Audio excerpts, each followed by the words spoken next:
Okay, good afternoon, delegates. Welcome back. I hope that you had a useful and interesting set of fringe sessions. We are now going to proceed down our agenda.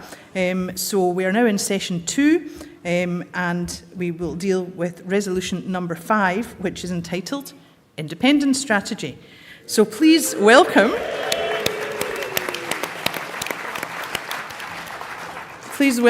to the podium to propose Independence Strategy, resolution number 5, Hamza Yousaf, MSP, our party leader.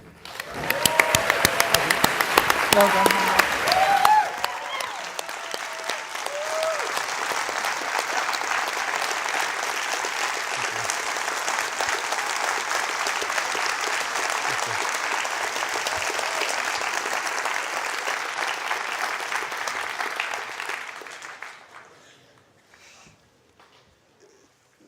Chair, first-time speaker, no. Conference, before I address the question of independence, with the Chair's permission, I just want to say a few words about the emergency resolution we took this morning about the situation in the Middle East. At a time when far too many people are turning a blind eye to the unfolding humanitarian catastrophe in Gaza, when too many people are abandoning the very basic principles of international law, I cannot tell you how proud I am that this party stands firm behind the principles of international law.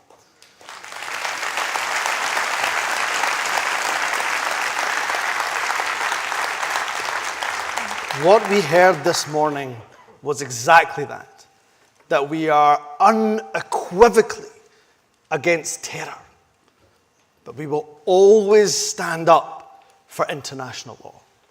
And at our very core, we are a party that believes in compassion. It is at times when finding compassion seems to be at its hardest, is when it is most needed. This party, you, are like a family to me. At a time of great personal heartache, I cannot tell you how much your support and your comfort have meant to me, to Nadia, and our girls. I have never been so proud or conference so grateful of this party, the SNP, as I am after today's resolution.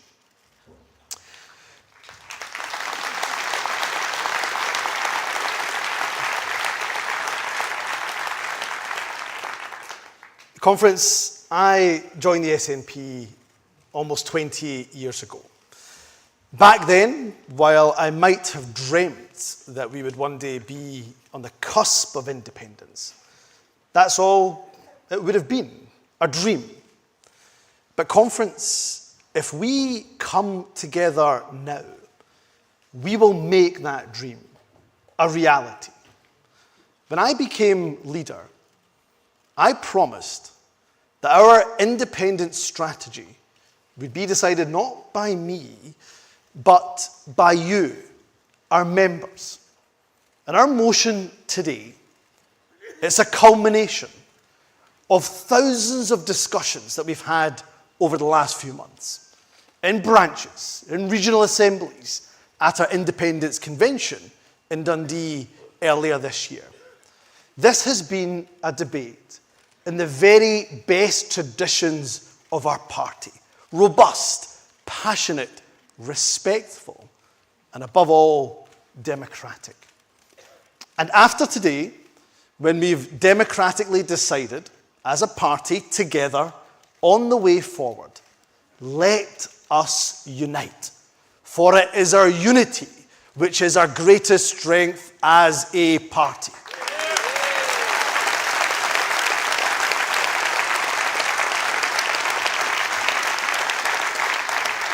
Let us resolve to absolutely have this debate, as I've said, in the best traditions of our party. then we must move on from talking about process to talking about policy. We're talking about the how of independence, the why of independence. Conference earlier today, in a fantastic opening address, Stephen spoke of being honest with each other. He was absolutely right. And it is with that honesty that I tell you there is no shortcut that will get us to independence. I'll tell you what will. Listening, campaigning, persuading. After today's debate, let us agree that we come together and work like we've never worked before to deliver a better future for our country. You see, delegates, this party doesn't fear democracy. We embrace it. We all know that the fact that Westminster is denying Scotland a democratic referendum, well, that tells you precisely who fears democracy. And no wonder. How are they going to persuade the people of Scotland to stay in a Westminster system that is causing people so much harm? How can they expect us to ever trust them again when they told us that voting no means we'll stay in the European Union? How can they convince us that this is the best it gets when all around us we see independent European countries of Scotland's size outperforming the UK? Conference, they said that staying in the UK would mean stability. But the reality is, the UK, a country where Prime Ministers' terms of office are not measured in years or even months, but in the longevity of a lettuce.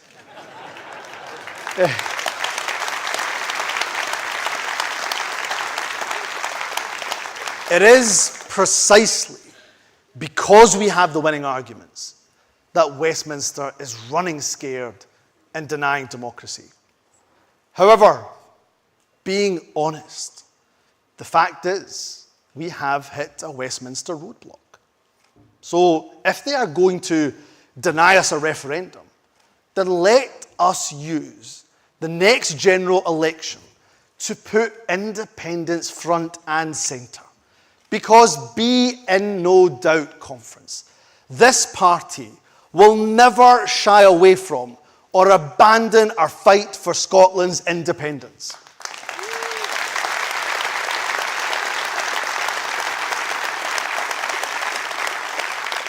The people of Scotland, they're crying out for a better future. So it's our duty to set out how independence can bring about that better future. People say the most important issue facing the country is the economy. I couldn't agree more. That is precisely why I am proposing that on page 1, line 1 of our manifesto, it reads, vote SNP for Scotland to become an independent country.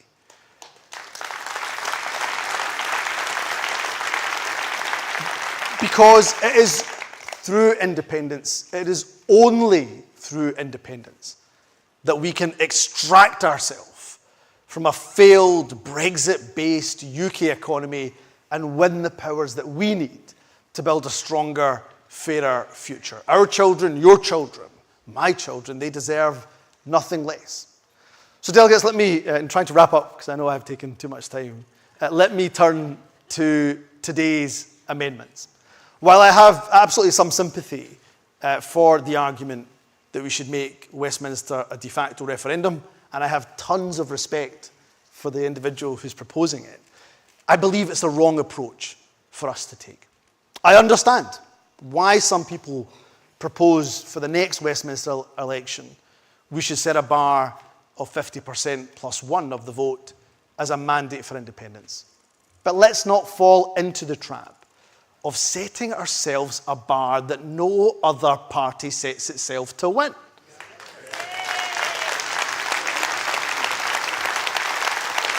Don't get me wrong. Don't get me wrong. If the Westminster parties want to test for popular support the proposition of independence, let's do it via a referendum. If they give us the powers, I'll hold the referendum tomorrow. But in an election, a majority of seats is a victory, plain and simple. So for that reason, I don't believe amendments F and G will advance independence, and I ask you, therefore, Conference, not to support them. In fact, I've seen this morning that Joanna Cherry has agreed not to move her amendment, which I'm very, very grateful for. Conference, I will be backing amendments A and E, which, if taken together, would transfer a range of powers to the Scottish Parliament, including the power to hold an independence referendum. That should be in our hands, not in the hands of the Westminster government. And of course, while setting our Westminster goal as winning a majority of seats, so happy to take those amendments. If we win that majority, that will be our mandate to begin negotiations with the UK government of how to put into democratic effect the decision of the Scottish people. In the context of an election which we are saying, vote SNP to become an independent country. Amendments B and C also make sense, so I urge you, Conference, to accept them too. Our movement has always prided itself on being a civic movement. We've been civic, we are open, we are collegiate, we're collaborative. We'll take a Team Scotland approach to our negotiations with the UK government. That's why I'm also pleased to accept Joanna and the TUG Group's Amendment D for the need of a constitutional convention. Conference, never has independence been more urgent. And now is the time to inspire people, to show them the better country we can build with the powers of independence.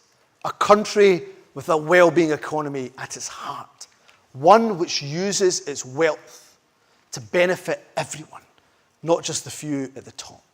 A country which rejoins the European Union and regains access to the world's largest single market. A country which shows global leadership on tackling climate change. A country which offers sanctuary to those fleeing conflict and persecution around the world. And a country which builds a safer world by getting rid of its weapons of mass destruction.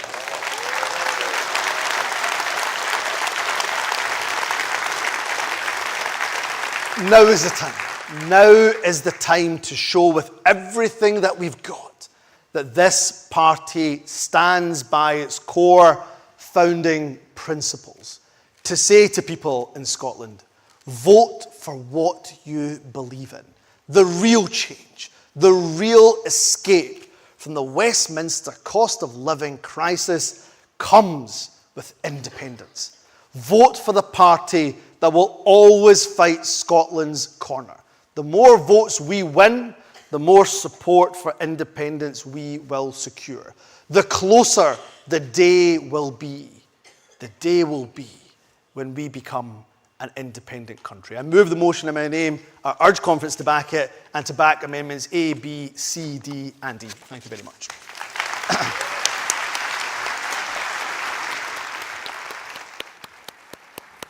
Thank you very much, Hamza. And delegates to second resolution number 5, please welcome Stephen Flynn, MP.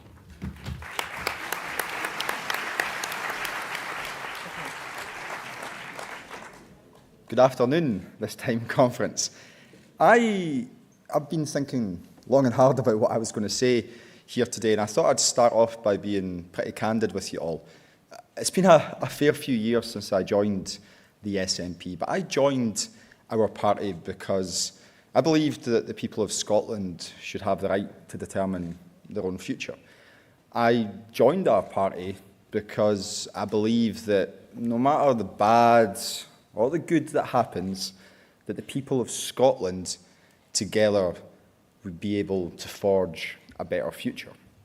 Conference, I joined our party because I believe in Scotland and I believe in what we can achieve. And that message of belief in Scotland, of what we can achieve, lies at the very heart of the motion that's before you all today. For those of us who support independence, the message, it couldn't be clearer.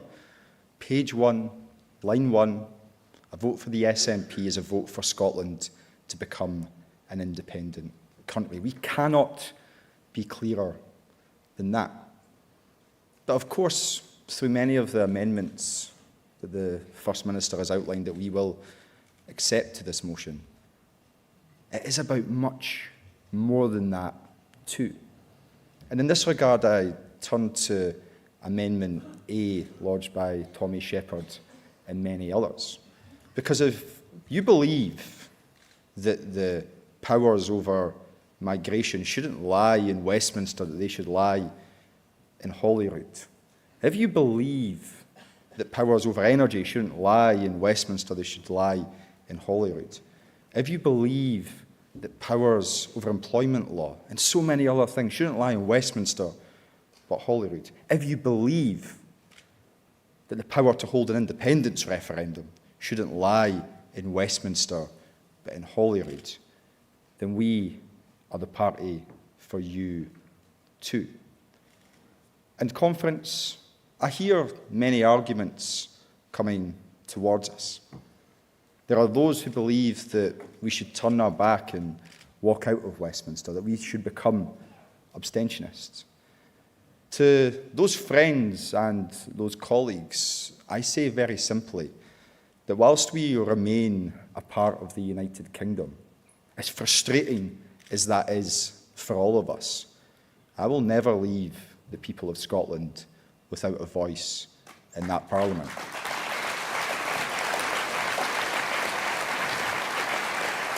And to those who say that we should set independence aside and focus just on the cost of living crisis, well, I repeat my message from earlier. There is an inextricable link between the cost of living crisis and the need for Scottish independence. Energy bills are high because of decades of failed Westminster energy policies. Mortgage bills are high because a UK Westminster Prime Minister crashed the economy. Food prices are high because the UK Westminster dragged us out of the European Union. The message could not be clearer to each and every single person on either side of the arguments that are, of course, in front of us. But colleagues, I want to finish in perhaps a different way, and that's to reflect upon someone who isn't here. There's an individual, many of whom I'm sure you've seen online in recent months, called Nancy Duffy. And Nancy recently passed away.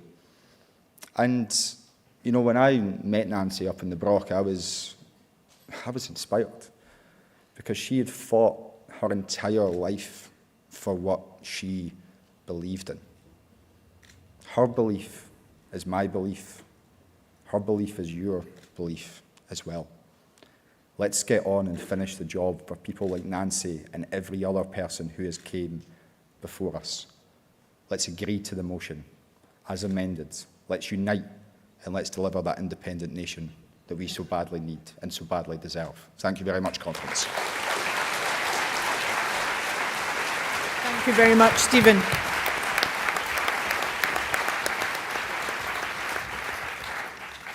Conference, before I call our next speakers, I just want to make you aware that we have a lot of cards and probably not surprising news to you all. And we will try and take as many people as possible. We'll try and make the debate as balanced as possible in relation to the cards we've received. We have received some cards looking to remit back on amendments. You cannot remit back amendments, but we'll be open to taking these cards as speakers against, if possible, to try and make sure that we do have that balance. Also, just to make a plea for people to remember the amount of time that you are allocated. So we're on to 3-minute speeches for all amendments, and any direct negative is 5 minutes. So please try and keep to time and we'll get as many of you as possible in. That being said, let's move to calling Tommy Shepherd MP, who will move Amendment A, and Tommy will be seconded by Simon Barrow of Leith Branch, who will second Amendment A. So welcome to Tommy.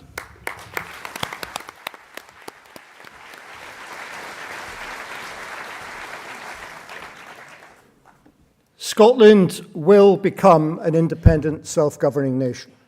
And for that to happen, it will require, indeed it must require, a final majority vote of all of the citizens who live in this country.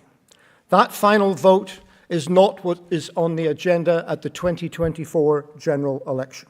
We have a much more fundamental challenge then, and it is, in essence, whether our journey to independence continues or whether it ends. And we need to say to everyone who believes that Scotland should be an independent country, whether that is in 1 month, 1 year or 10 years, or indeed who wants to keep alive the possibility and the option to have a choice on independence in the future, we need to say to them unequivocally, they must vote SNP at that election. Because if the SNP win the 24 general election in Scotland, then that journey continues and we will press on with the case for independence. But if we lose that election, then that journey stops. The debate will be closed down and it will be taken off the table. So we cannot afford to lose that election.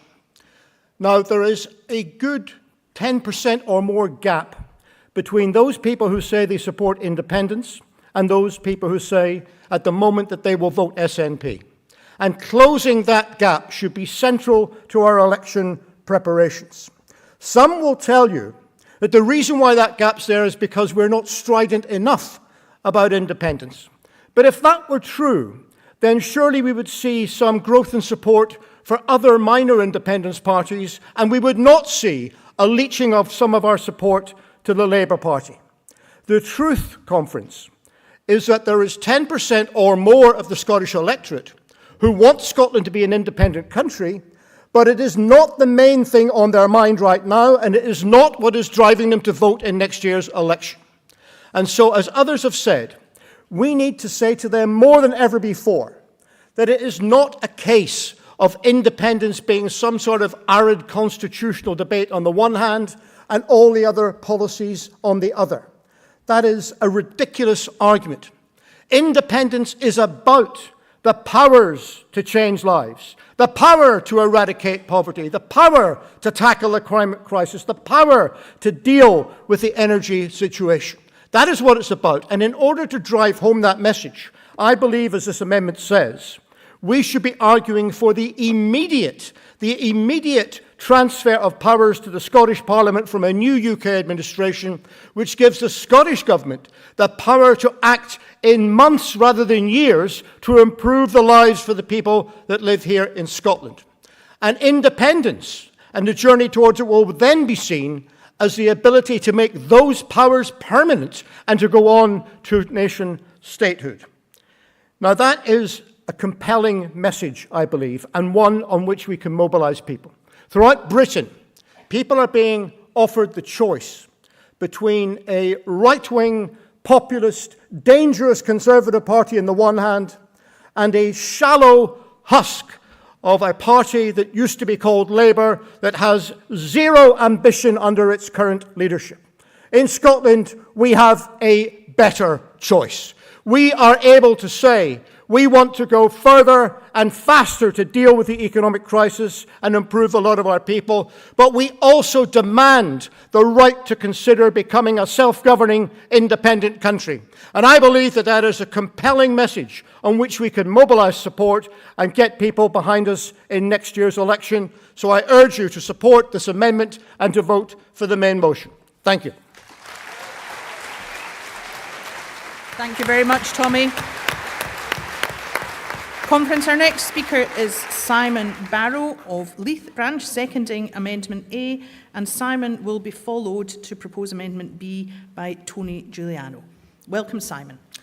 Thank you. As well as Leith Branch, I'm also pleased to be the National Secretary of the SNP Trade Union Group, the largest affiliate of the party, and we are extremely proud to be supporting this amendment. Conference, what is independence?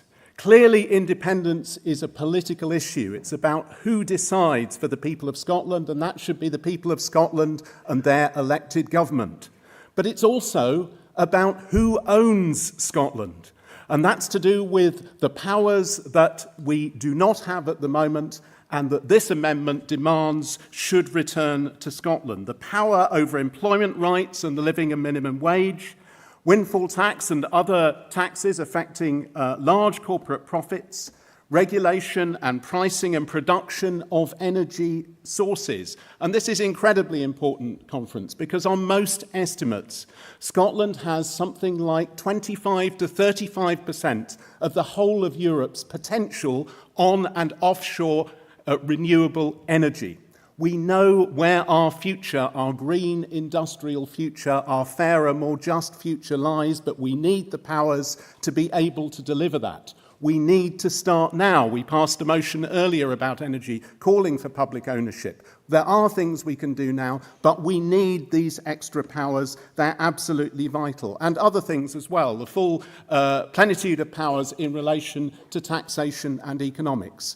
And as has already been said, there is an intrinsic link between these powers and the power to decide Scotland's future. Conference, the Scottish Trades Union Congress, who we are proud to work with wherever we can, and many of Scotland's trade unions clearly back the right of the people of Scotland to decide their future. They also back the repatriation to Scotland, as is our right, of all the powers mentioned in this amendment and others as well. We are determined to see that this party works solidly with the trade union movement, with something like 600,000 trade unionists across Scotland, in all the communities affected by issues like just transition, in all the communities that will have to decide the future, and that need to be persuaded and to understand that the full powers that only come with independence are essential to transforming Scotland economically, socially, politically, and environmentally in the face of the crisis that we face, the climate crisis we face. Conference, I urge you to back this amendment. For those of you around at 4:30, come to Room 8 with the trade union group to meet Dave Moxham, the Deputy General Secretary of the STUC, and other trade unionists to talk about these key economic issues, but above all, support this amendment. Thank you. Thank you, Simon. Conference, our next speaker to propose Amendment B will be Tony Giuliano, who will be followed seconding Amendment B by Alison Thewlis MP. Welcome, Tony. Good afternoon, delegates. Conference, I want you to think back to how you felt in those hopeful months leading up to the referendum in 2014. We had momentum. We were shifting opinion from no to yes in town halls across Scotland. We shattered the myth that our country was too wee and too poor and raised Scotland's self-confidence. We demonstrated that independence was bigger than our party, that support was everywhere in every sector of Scottish society. And we did so by building the most progressive, inclusive, grassroots campaign that our country had ever seen, laser-focused on the prize and pulling together in a single direction. Conference, it's time to rekindle that energy, vision and unity of 2014. Which is why when we leave this conference, with whichever strategy we choose, not only do we get behind it, we must move on, as the First Minister said, from the how of independence to the why of independence once more. Because let's be frank, despite a decade of Tory austerity, despite Brexit, despite the corruption on display at Westminster, the dial has not shifted enough on independence. It's on us to articulate with clarity and candour our alternative to this unequal union. And we'll win when we knock on people's doors and they can tell us what our position is on borders, currency and pensions. Conference, there is no shortcut. I welcome the Scottish Government's papers on independence, but we need a campaign that brings them to life with messages that resonate and hit home. We owe it to our activists who are pounding the streets, and we owe it to the public, which is why I'm asking you to back this amendment. Our aim must be to make support for yes unstoppable. Build hope. Make the connection between people's struggles and what we could achieve with independence. Amplify the success of our small neighbours. Demonstrate across every area of policy the limitations of devolution. And yes, conference, hit back at the daily drip feed of lies designed to undermine our party and our cause.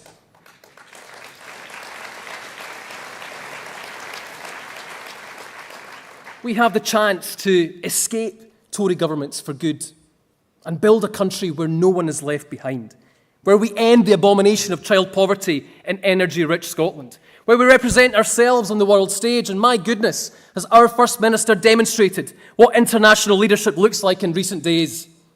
It's time to kickstart our campaign and take our message to every community, every street and every door. So please pass this amendment. Thank you. Thank you very much, Tony. Our next speaker to second Amendment B will be Alison Thewlis MP, following which we will hear from Tony Giuliano to propose Amendment C. Alison. Thank you very much, Kirsten. In this room, and for many who are watching our conference at home, we don't need to be convinced of the merits of independence. We have already come to the entirely logical conclusion that Scotland governing herself is a far better prospect than Westminster governments that, whichever colour they are, do not have Scotland's best interests at heart. But we also know, from the last campaign until now, that that is not enough, not yet nearly enough. In the last campaign, in the last referendum campaign, we moved support from independence from the mid-20s to that 45%, and that shift is still going on. But this didn't happen by accident. Behind the dedicated work of tens of thousands of activists, the length and breadth of Scotland, people who had never campaigned before and people who were stalwarts, sat a campaign organisation to coordinate, to organise, to produce and to purchase, freeing up that valuable activist time to chap the doors and have those conversations, which helped move people from no to yes. And I know, and you know, that that shift is still going on today. Even chapping doors out in Glasgow Kelvin yesterday, people are still on that journey. That shift is still happening.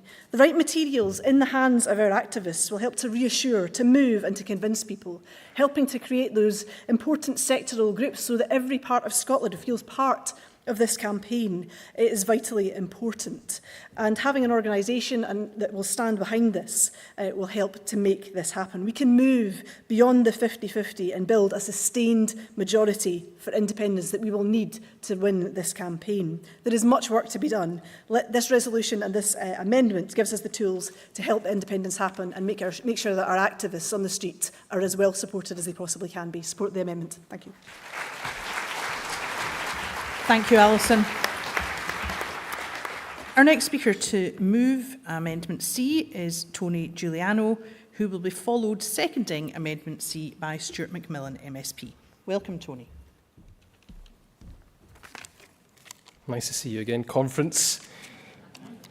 Delegates, I think the lesson from Rutherglen was resoundingly clear. We need to talk about independence and we need to talk about powers for a purpose. Powers that will tackle inequality and transform our public services. We're asking the people of Scotland to vote for independence not as an end to itself. I agree with much of what Tommy Shepherd said. But to gain the levers, to tackle the cost of living head on, we need the powers of an independent country. To build an energy system designed for communities, not corporate greed. To abolish zero-hour contracts. To invest in the green jobs of the future and turbocharge our economy, to protect the Scottish Parliament from Westminster power grabs, and to escape the calamity of Brexit that we did not vote for, and conference, to never see a Tory government imposed on Scotland again.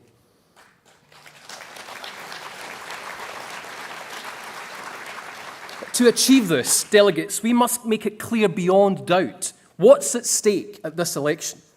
And that's why, if this amendment passes, we will add the words independence for Scotland to our name and logo on the general election ballot papers. Conference, in itself, this is not some magic wand solution. but it sends an important message, complementing our commitment on page 1, line 1 of our manifesto, that a vote for the SNP is a vote for Scotland to become independent. Because our challenge is to mobilise and win back the trust of SNP voters who in Rutherglen stayed home. And make no mistake, if we're asking yes voters beyond the SNP to lend us their vote in this election, we need to give them a reason for doing so. We cannot take those votes for granted. No single political party holds a monopoly on nation building. It will take all of us. So let us reach out across the political divide. Independence for Scotland. That's who we are, that's what we believe in, and that's what we will fight for in this election. Please pass the amendment. Thank you. Thank you very much, Tony. To second Amendment C, we will hear from Stuart McMillan, MSP, who will be followed, proposing Amendment D, by Joanna Cherry, MP. Welcome, Stuart. Thank you very much, Convener. Conference, we are the party of independence. Sometimes we might have forgotten about that over the years, but we can never, ever forget that. This particular amendment is something that I genuinely support, wholeheartedly support, because it will provide that clear message to every single voter that when they do go and vote in the next Westminster election, they will know exactly what they are voting for. Now, we are a party of democracy, and whatever we decide today in terms of the resolution and also the various amendments that we have and also we're going to be discussed upon. Whatever we decide today, we do need to get fully behind it. When this conference finishes, we get out in the streets and we engage, we talk, we engage with every single element of our community to the best of our abilities. Because we've got a vast membership who have got an ideal opportunity to go out and talk to our friends, our neighbours, our families, our work colleagues, to ensure that we get that message over about how important independence actually is. And certainly we know that, we've already heard this within the last week, Ian Murray MP, there will be no more devolution under the Labour Party. Sir Keir Starmer last week, he wants to be the Prime Minister for yes voters and no voters. How can he be a Prime Minister for people who support independence? How can he actually be a Prime Minister to actually engage with people who want independence? In effect, he's actually saying, him and his party are saying to every single one of us in this room, every single member of the SNP, every single person who wants independence, you do not count. So remember, we are the party of independence. Let's pass this amendment. Let's pass this resolution, also with the variety of amendments that obviously are going to be there, which you are going to vote for or against. And let's get out there and then let's win this Westminster election and then move forward together, united towards our independence. Thank you. Thank you very much, Stuart.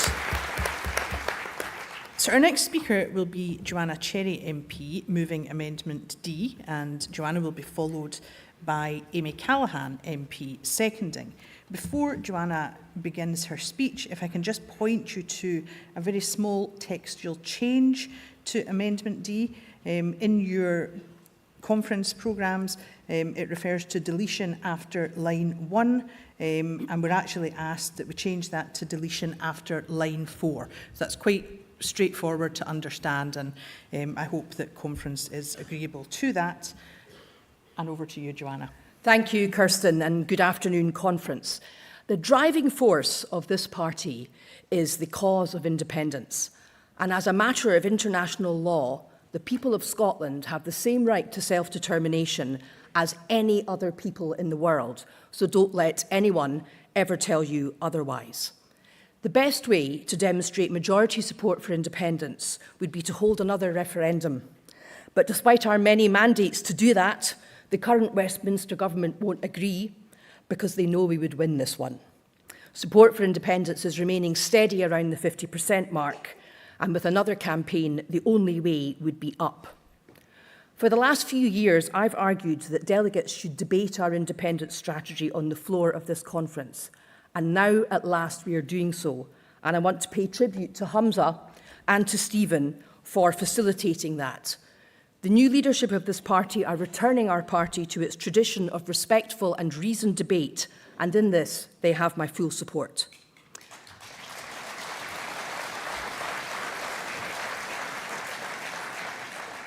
Hamza also has my full support in his call for unity.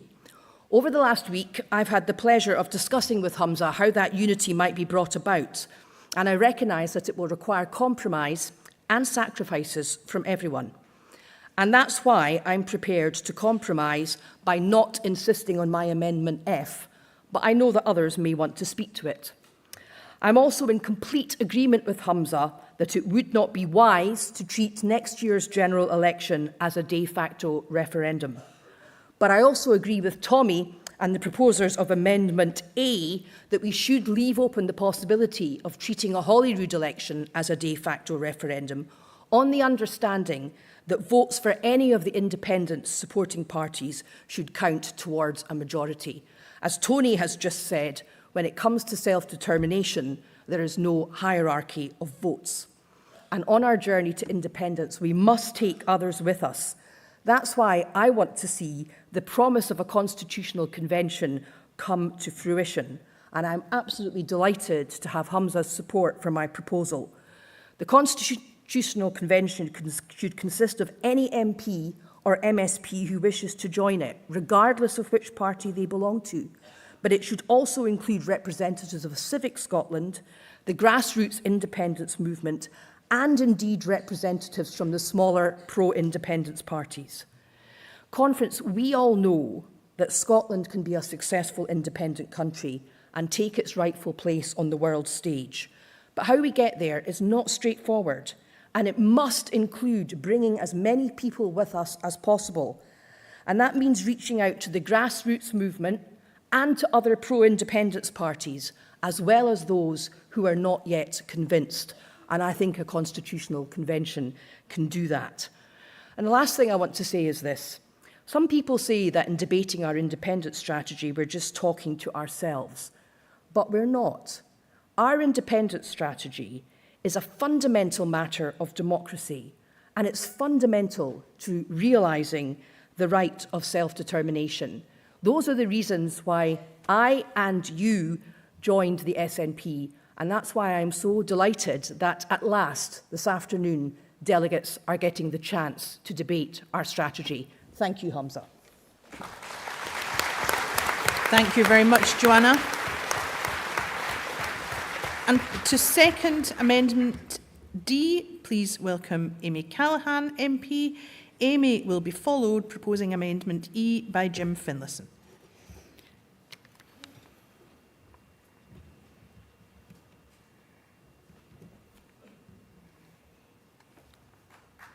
Welcome, Amy.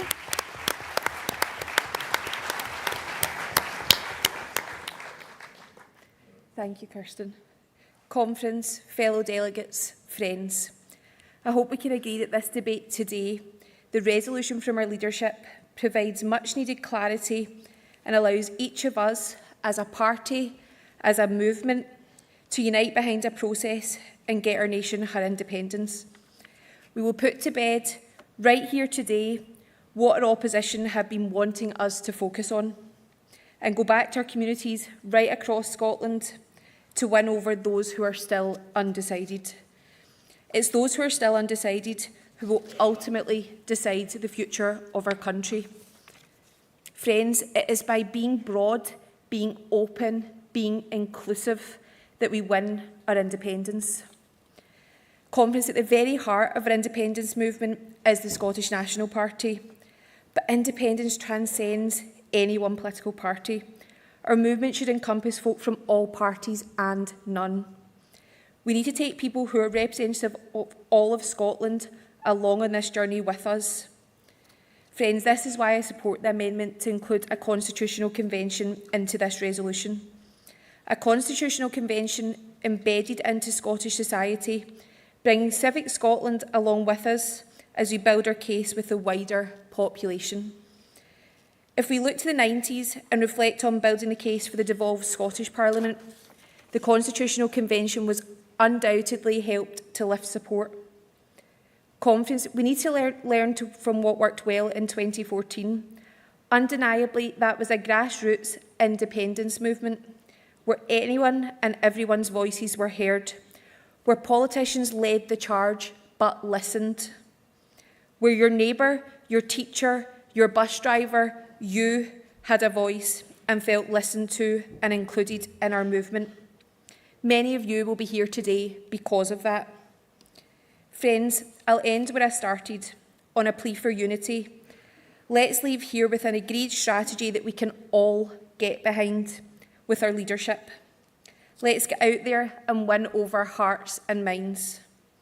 Let's show people right across Scotland that broken Brexit Britain, that the status quo isn't working for Scotland. We won't put up with it any longer. Folk out there are skint, folk out there are scunnered. Let's get on and get this done. Thank you. Thank you very much, Amy.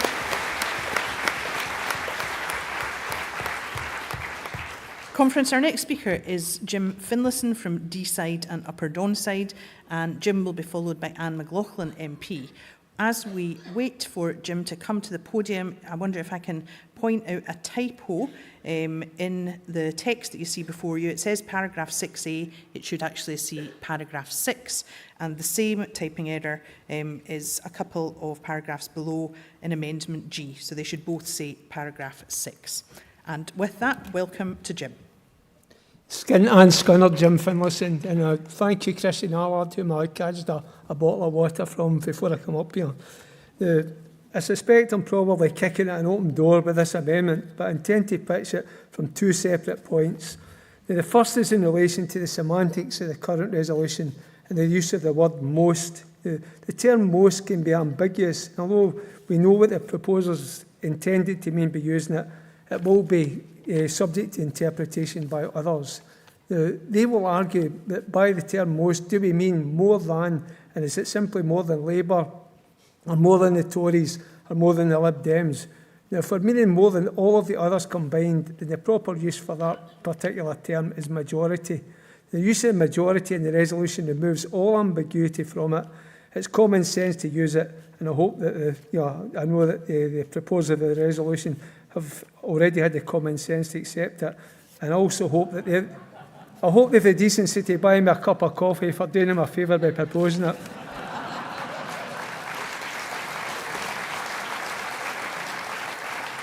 Now, my second point, though, concerns the actual principle of a majority of seats, and I know from the other proposed amendments before I heard Joanna speaking that their movers possibly wanted us to go down the route of the de facto referendum, based on us gaining a majority of votes cast at the general election. I'd simply remind those members that we're talking about a general election, and as our opponents will tell you, that outcome is determined on the number of seats won in the election and not the number of votes cast during it. Now, I'd also remind everybody here, and it's been a hobby horse of mine for a long time, that until March of 2000, the SNP's policy always was that if we won a majority of seats in Scotland at a UK general election, then that would be a mandate to commence negotiations on Scottish independence. Now, when we fought the 1992 UK general election, our slogan was free by 93, and I didn't hear a single voice within the party saying that a majority of seats won at that election would not be considered as a mandate. Now, the goalposts after that, they did shift after the re-establishment of the Scottish Parliament in 1999, and a referendum of independence at that point became a feasible possibility. Now, that feasible possibility is no longer available to us, and that is why, in my opinion, we need to revert to a pre-March 2000 policy of a majority of seats providing the legitimacy for the SNP to demand negotiations on Scottish independence.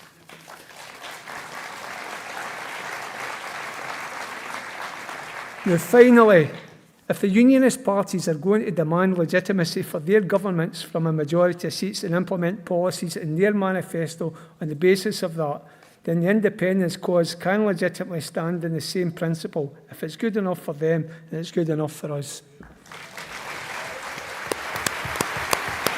Thank you, Jim. And to second Amendment E, please welcome Anne McLaughlin MP, and Anne will be followed, proposing Amendment F, by Chris Hanlon of West Fife and Coastal Villages. Welcome, Anne. Afternoon, Conference. Yes, I'm speaking to support the change in wording from most to majority of seats, and I'm not supporting the highest percentage. I'll come on to that in a minute. And also, I was very happy to put my name to Tommy Shepherd's fantastic amendment, and really glad that it's been accepted by the movers of the motion. In 2019, the Conservatives in the UK were described to have won a landslide victory, and their landslide got them 43.6% of the vote, so not 50 plus. In 2017, 42%. In 2015, the year I was first elected, 36.8% was enough to allow the Tories to govern the UK. But in Scotland, their vote was 14.9%, and they still got to inflict Boris Johnson and all the others and all their absolutely dreadful policies on us. So I get the argument that we have to have a higher bar, and we already do, and this calls for a higher bar than any of them have done. If you look at 2017, only because it was the easiest one to work out the arithmetic, the Conservatives got 296 seats out of 650, which is 45%. So they didn't even win a majority of the seats. And some would say if it's good enough for the goose, but I'm not saying that. I'm saying that we should have a higher bar and we should win a majority of the seats rather than most of the seats as they did. If you look at the last general election, the SNP in 2019, we won 45% of the vote. We've never had 50% plus. I think it's setting ourselves too high a bar that nobody else is set to that standard. And I'm a really positive person. I think one day everybody will want to vote SNP, but I don't think that's going to happen within a year. We won 48 out of 59 of the seats, so we got both the most seats and the majority of seats. And we believe that gave us a mandate for an independence referendum. Well, of course it did, but they refused to allow us. So if we believe that gave us a mandate for a referendum, then surely we can support this. And I'll just briefly say, because there's nothing flashing at me, which is most unusual for Kirsten, I have to say. I think I get different timings. Thank you, Kirsten. Now I'm being flashed. Okay, I just want to say how much I enjoyed listening to Amendment B as well, because it brought back really happy memories of a very joyous time when we were looking at what an independent Scotland would consist of, when we were having really positive conversations about the constitution of an independent Scotland. And it was just such a fantastic time, except for the fact that, apart from in my constituency, of course, we didn't win. So I think we need that structure. I think we are all campaigning for independence all the time, but we need the structure, and I'm really looking forward to it, and I can't wait to get out there with all of you and convince those Scots who are not yet convinced that independence is the only solution for our country. Thank you very much, Anne. Delegates, our next speaker to move Amendment F is Chris Hanlon from West Fife and Coastal Villages branch, and he'll be followed by Andy Oliver seconding Amendment F. Andy's from Angus North branch. Welcome, Chris. Thank you, Convener. I once again find myself on stage proposing something that I hadn't intended to propose, but it needs to be proposed. You guys need to have the opportunity to vote on this option, so I'm going to stand here and I'm going to propose it for you. If my speech is a bit scrappy and my summing up is a bit scrappy, that's because none of this was planned. When Theresa May had the unmitigated arrogance to tell the sovereign people of Scotland that now was not the time, that was the moment that the formerly United Kingdom ceased to be a voluntary union of equals. That was the moment that an agreed Section 30 referendum was dead as a path to independence. And that was the moment that we needed to sit down and start having this discussion. Over the years since, persistent voices have suggested that we should use a Holyrood election as a plebiscite on the matter, all the while ignoring the likely intransigence of that illegitimate UK government. Nevertheless, we gave that a try. 2 years ago, we won 50.5% in a Holyrood plebiscite on whether Holyrood would legislate for a second referendum. That path too was blocked, this time by a UK Supreme Court captured by political expediency. The only remaining narrative that has any legitimacy in the story of the UK as a voluntary union of equals is that, in accordance with the claim of right, the expression of the settled will of the sovereign people of Scotland at a UK general election is self-executing. If a majority of those who vote in any such election vote for candidates that support dissolving the union, then that in principle is indisputably a legitimate method of bringing about independence. The important thing here is that this is a strategy that the sovereign people of Scotland, all of them, can accept as legitimate and a fair way to make such a decision.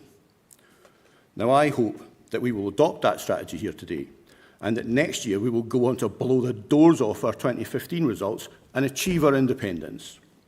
But even if that doesn't happen, even if the sovereign people of Scotland are not quite ready to take that step yet, it is crucial that here today we put this matter to rest, adopt this as our strategy going forward, so that in every future UK general election, the parties that make up the anti-independence coalition know that the people of Scotland will be standing in judgment of them and can choose to bring the union to an end if they find them wanting. I recommend that you vote for amendments A, B, C, D and F, or frankly reject the resolution entirely as lacking in ambition. I think we should leave open the possibility of every future UK general election being an opportunity for the sovereign people of Scotland to choose freedom. Thank you very much. Thank you very much, Chris. Our next speaker seconding Amendment F is Andy Oliver from Angus North Branch, and following Andy we will hear proposing Amendment G from Pete Wishart MP. Welcome, Andy. Thanks, Kirsten. Good afternoon, conference.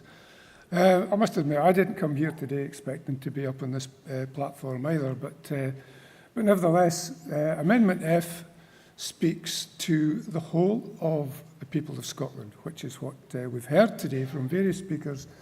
The SNP represents independence, but it doesn't own independence. There are other parties and other people who will support independence that may not vote for our party, much as we would like them to do so. We should not prevent them from casting a vote for Scotland in an election or a referendum. And the way to do that is quite clear. By accepting Amendment F, it allows all of the parties supporting independence in Scotland to be able to fully stand with us in our call for independence for Scotland. This would also set a marker for any future plebiscite. If we don't make it next year, we could go for Holyrood in 2016, in 2026. Losing my time here. So that's what we can do. It may not be a de facto referendum, but believe it, this is a political battle which we can only fight and win if we have a clear evidence of a majority of opinion of Scots supporting us. So please accept Amendment F. Thank you. Thank you very much, Andy. Our next speaker to move Amendment G will be Pete Wishart MP, and Pete will be followed, seconding Amendment G, by Councillor Michelle Frampton. So welcome, Pete. And thank you, Kirsten. Conference. The fact that support for independence significantly outstrips support for this party is our biggest problem, but also our best salvation. We get this party back on the road, back to its winning ways, when we close that gap. Now, we close that gap by persuading, listening, campaigning, resetting our vision, doing the hard work. But we also get there with presenting a credible and realistic route to get there. Now, I don't know, but I sort of get the sense that there's not all that many people in this room who seriously believe that somehow we can assert our independence, that we could begin negotiations for an independence without the expressed consent of a majority of the people of Scotland. The rest of Scotland certainly doesn't believe that, and I'll tell you something, independence supporters who are staying at home most definitely do not believe that's the case. In conference, we already have both the most MPs at Westminster and a majority of MPs at Westminster. What we've got to do is to close that gap, and I'm not bothered about playing Westminster games, about playing by Westminster rules. I want to take Westminster out of the equation. If they constantly and consistently say no to us, it's time to start to believe them. Conference, it's time to take this matter into our own hands. It's time to stop asking and time to start asserting. And by all means, vote for Amendment A if you want, but all you're actually going to be doing is giving Westminster something new to say no to. Our one job is to deliver a result which demonstrates that a majority of the people of Scotland want to become an independent nation. Now, they might ignore that, they might ignore everything that we say here today, but that is something they will never, ever be able to take away from us. It will give us real credibility when we approach international institutions, and we will have Scotland's expressed consent to redesign our relationship with Westminster. And a lot of people have said, what happens if we lose that? What if we don't quite get that 50% in the vote? Well, I say to that, if they refuse to engage in a de facto referendum, if they refuse to acknowledge it as such, we simply brush ourselves down and we get on to the next one. Then we get on to the next one after that and the next one after that, and we keep on doing it until they properly engage or we win, or which we will most definitely do. And there's lots of talk in advance of this conference that we downplay or stop talking about independence. But this isn't the time to retreat from our core mission or give up the fight. It's time to motivate and inspire. It's time to give our independence support a real reason to get out there and vote. Let's all have all independent supporters marching to the ballot box, really believing that this time when they vote for this party, that they are securing independence. Let's get out there and win. Let's have faith in ourselves. We've done this twice before in the regional list at the last Scottish election and back in 2015. We can do it again. We just have to believe that we have the support of the Scottish people with us. And if we campaign hard enough, we will get this. Let's get out there and win. Let's support the amendment. Thank you, colleagues. Thank you, Pete. And our next speaker speaking to second Amendment G is Councillor Michelle Frampton, who will be followed, proposing the remit back, by David Buckley. So welcome to Michelle.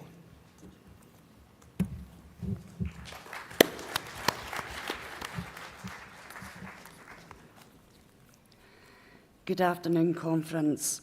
I'm happy to second Pete Wishart's amendment. Although the election in 2024 is a UK election, Scotland is better than playing to Westminster rules.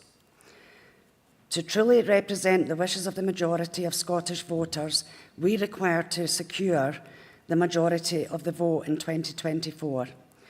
We have had majority seats in the past, but we are not any further forward to getting our independence. This is why I back the amendment for a majority of votes, not seats. It's time to stop allowing Westminster to keep saying no to Scotland. Please back the amendment. Thank you. Thank you very much, Michelle.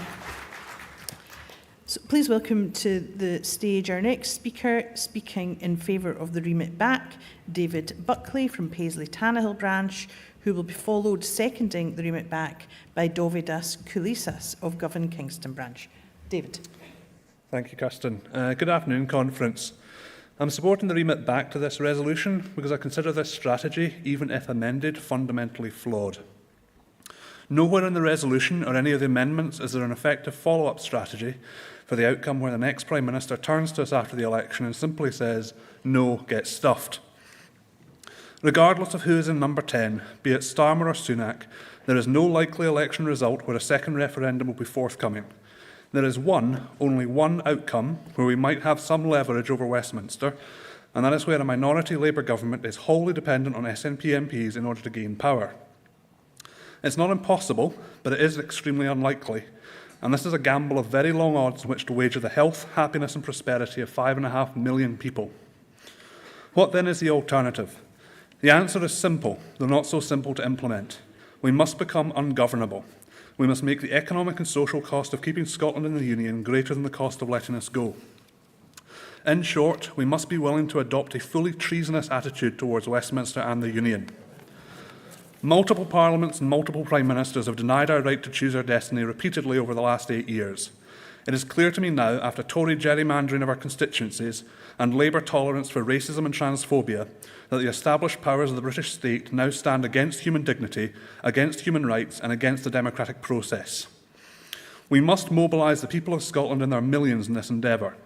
I do not believe that this battle can be won in the halls of Westminster anymore. Victory can only come as a result of the unified voice, hands and minds of the Scottish people.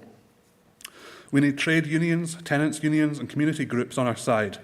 And if the established trade unions are unwilling to defy the British state, then we must all work to build our own organising structures committed to this cause. I will admit that a part of me does believe that the strategy proposed here today must be attempted, even if it is doomed to failure. But the real work of mobilising to fight for our rights must start now. Otherwise, we risk wasting precious days, weeks or months in the wake of Starmer or Sunak's denial of our right to self-determination. The next independence movement must be built from the ground up. It must have human rights and human dignity at its heart.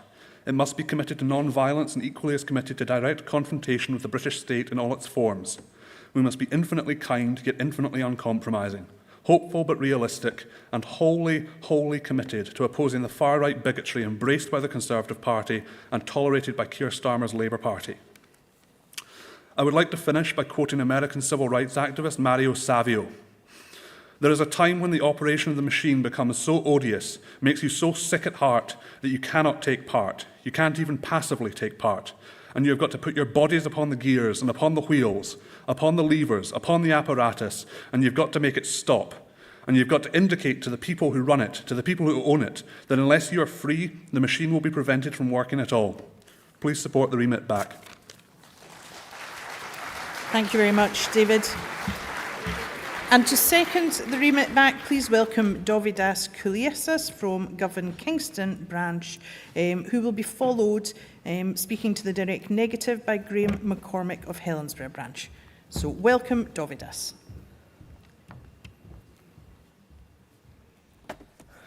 Good day, conference. So for those of you who don't know me, my name is Dovidas. I was born in the Republic of Lithuania 27 years ago now. And you could say that my people are, in a way, experts on the subject of attaining national independence against basically impossible odds. We've had to do it twice.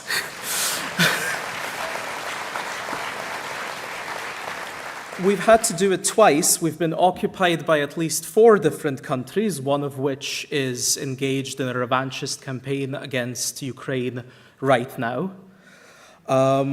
And the stories of those difficult times and what people have had to cope with are passed down to each of us as children as we grow up.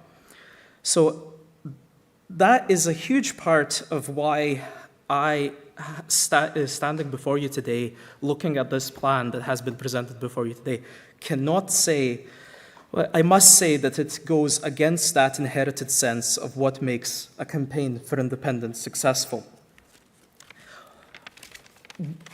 What kind of mandate is it to win a majority of seats alone on the blatantly undemocratic first-past-the-post system? Sure, you can answer, oh, well, every single Westminster party does it, but first of all, we are not proposing to do this for a mandate for governing the utterly broken British state. We are proposing to do this as a mandate for the independence of this country. For that, like Pete Wishart MP said, I don't believe that any of us here today seriously believe that we can create an independent country without the support of its people.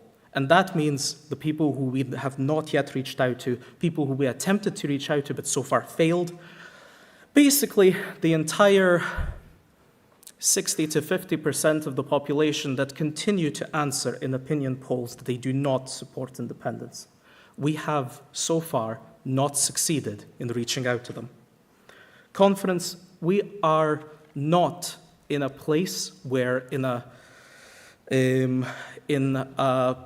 path of using a de facto referendum or anything remotely similar to that, such as picking up a general election result, going to Westminster and saying this is a mandate now. We are not in a place where the bulk of our country would actually support us in that endeavor. There is no way that we can simply ignore the only way that countries become independent is when they are backed by a sizable, sustained majority in support. Whether this is done in some places by plebiscitary elections, this is done in some places by referenda. But the truth is that one way or the other, we have not cleared the basic building blocks, the basic bar that we need to clear in order to create an independent country. And I think what this motion is fundamentally trying to do is sort of mislead ourselves into believing that we can somehow accomplish that in a Westminster election in 2 years' time. We need to indeed get back to the how, not the how, but the why of independence. And we need to speak to the people who so far continue to answer no when they are asked, should Scotland be an independent country? Conference, I ask you to think again. Please support the remit back. Thank you very much, Dovidas. So, delegates, our next speaker who will propose the direct negative is Graham McCormick of Helensburgh Branch. And following Graham, with no second required for a direct negative, I will call Jamie Hepburn, MSP, to speak in favour of the resolution. Welcome, Graham. Thank you, Kirsten. Conference, I'm going to do something which I don't know has been done before. I'm going to ask if you truly believe that Scotland can be an independent nation state without the consent of the UK government, would you raise your hands?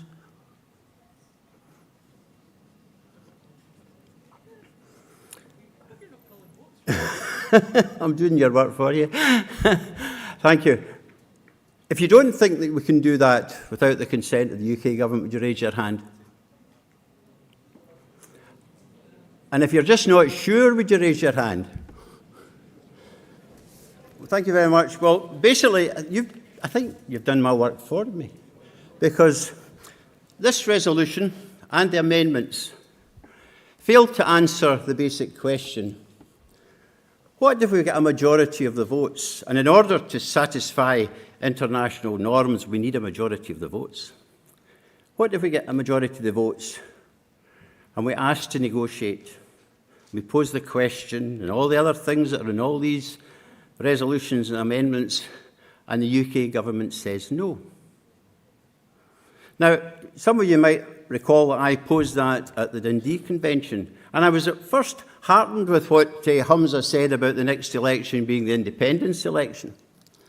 Because basically, if they say no, or they just agree with us, there is a perfectly acceptable way in which we can become an independent nation state. And that's not independence, that's dissolution of the Union. And the United Nations even accepts that as an acceptable way, and it even has conventions indicating how the assets and liabilities of the former state can be divided up. But you see, we've had backtracking since Humza said the independence election. Stephen Flynn spoke at Lochgilphead to a constituency meeting and admitted that he didn't know of dissolution as being a possible way.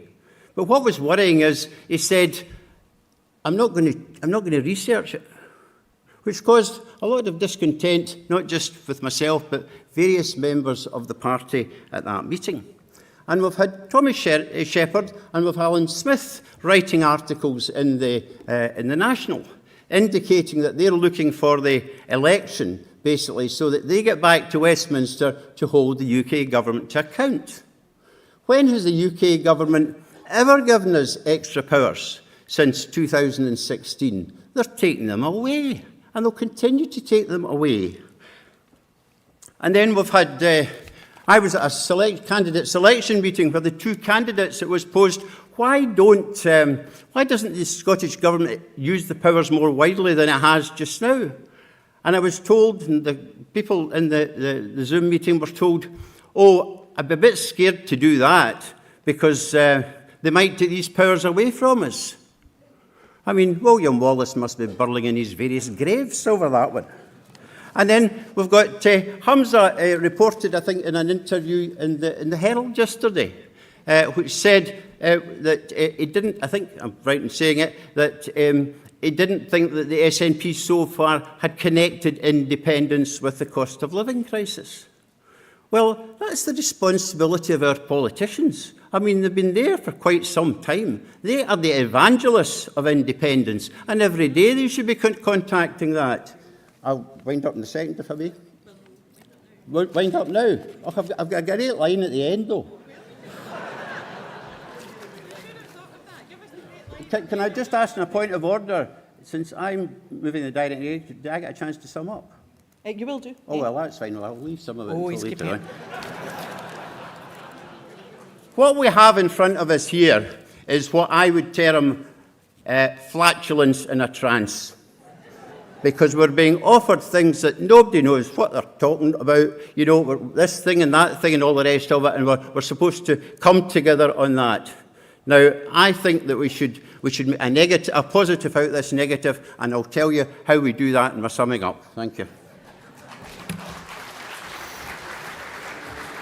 Delegates, our next speaker speaking in favour of the resolution is Jamie Hepburn, MSP, who will be followed speaking against the resolution by Ire Davidson of Ballochmyle Branch, who's a first-time speaker. But welcome to Jamie. Thank you, Kirsten. Can I begin by humbly disagreeing with Graham McCormick? I have to say today's debate has not been flatulence in a trance. I think it's been, thus far, and I hope it continues to be, a fine example of the manner in which we can come together as a party to debate the issues that matter. I speak in favour of today's resolution, but also in support of the amendments before us, bar amendments F and G. And just quickly on Amendment B, I can say to Tony Giuliano, I absolutely agree we should be out there working with the wider Yes movement. And I have, in my role as Minister for Independence, been out there engaging with Yes Highlands and Islands, the National Yes Network, just a couple of weeks ago, speaking at Yes Dunbar. Where we can work together, we absolutely should. And in that vein, also in Amendment D, Joanna Cherry's amendment, it's quite correct that we should come together as a wide-ranging, civic-based campaign, and we should support the constitution of a constitutional convention.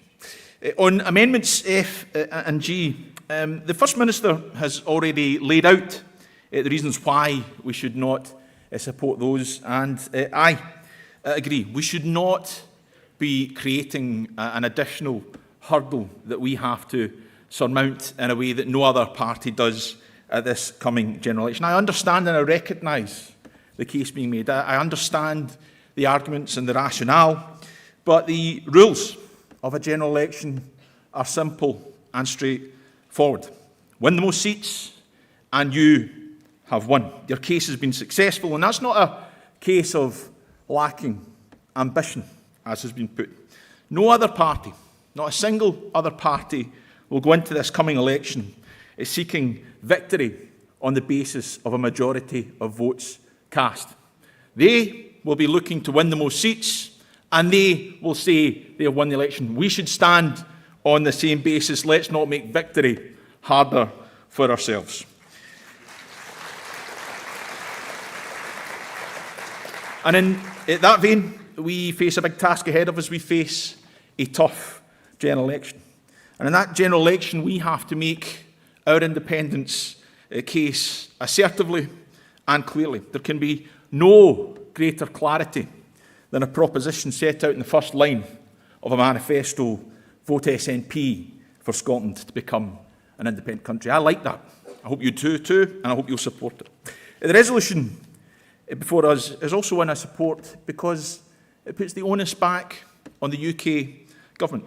They say they support the right of the people of Scotland to self-determination. They say they support the right of the people of Scotland to choose their own future. They say that the UK is a voluntary union. When we win the next general election on our terms, they will have to prove it when we seek to engage and put our win into democratic effect. But I want to finish by saying just a few things. Once we've agreed our position today, it's more important than talking about process that we make the case. Each and every one of us has to get out there and engage with the public. We get out there and we make clear that in Scotland we don't just face a cost of living crisis, we face a cost of Westminster crisis. We get out there and we make the case that other countries like Scotland, Denmark, Finland, Norway, Ireland, independent countries the same size as Scotland, are healthier, wealthier and fairer than the UK. We get out there and we make the case that the only way we get rid of the Tories, unelected Tory governments forever, is through independence. We get out there, we go to every city, every town, every village, every clachan, every street, every doorstep. We make that case. We make that case together and we win. Thank you very much, Jamie. Delegates, our next speaker speaking against the resolution is Ire Dobson of Ballochmyle, who is a first-time speaker, and will be followed, speaking for the resolution, by another first-time speaker, Iona Fife. So welcome, Ire.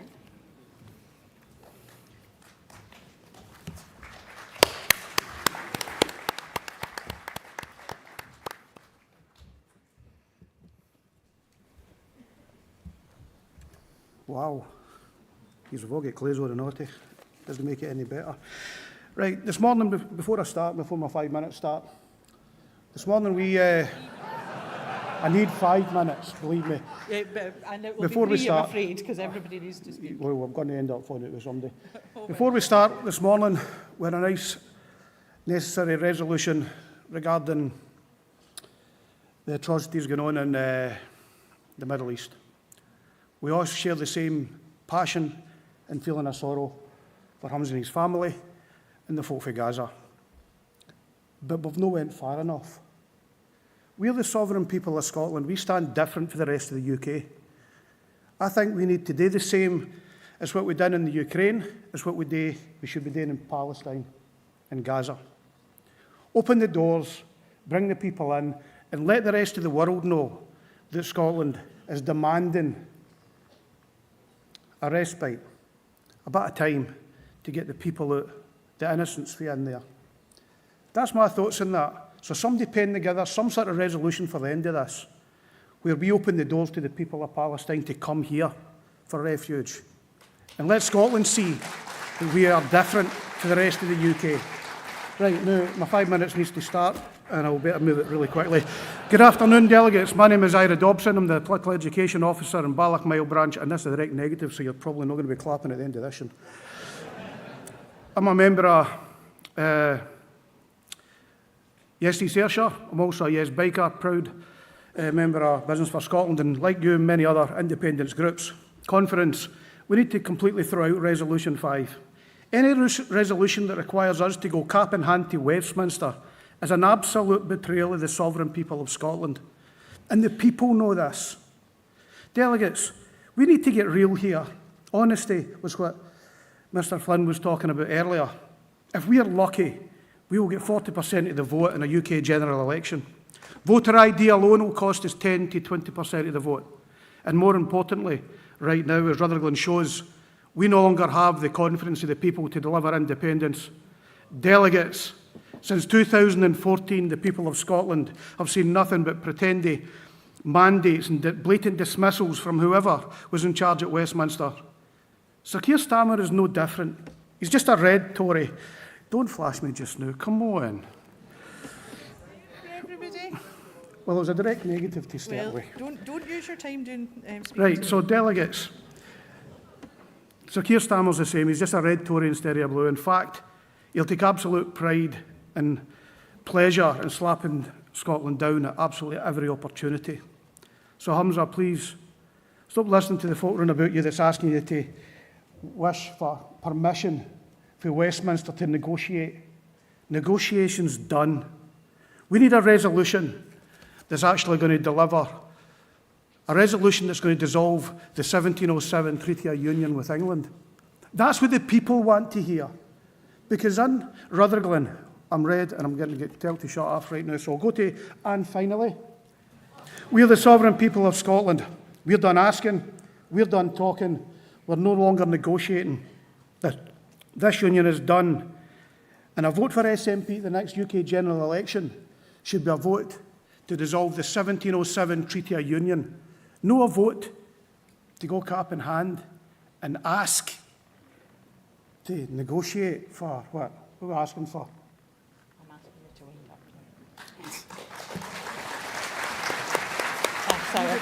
up.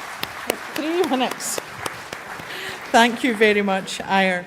To follow Ire, speaking in favour of the resolution is Iona Fife, another first-time speaker, who will be followed, speaking for the resolution, by Emily Chung of Meadows Morningside Branch. Welcome, Iona.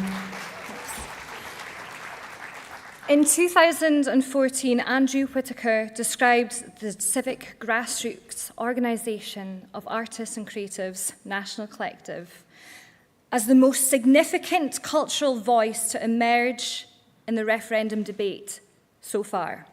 Emerging and established creatives have long been the bedrock of successful social and political movements, and the cause of Scottish independence is of no exception.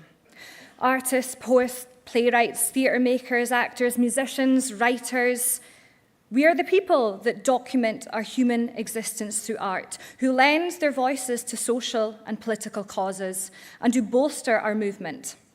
No movement in Scotland has been bolstered by creatives more so than Scottish independence. Our artists articulate themselves in accessible, innovative and creative ways, and in turn, their messages permeate a cross-section of society. 9 years on, it is still our creatives who are powerfully and resiliently conveying key messages in support of an independent Scotland through various art forms.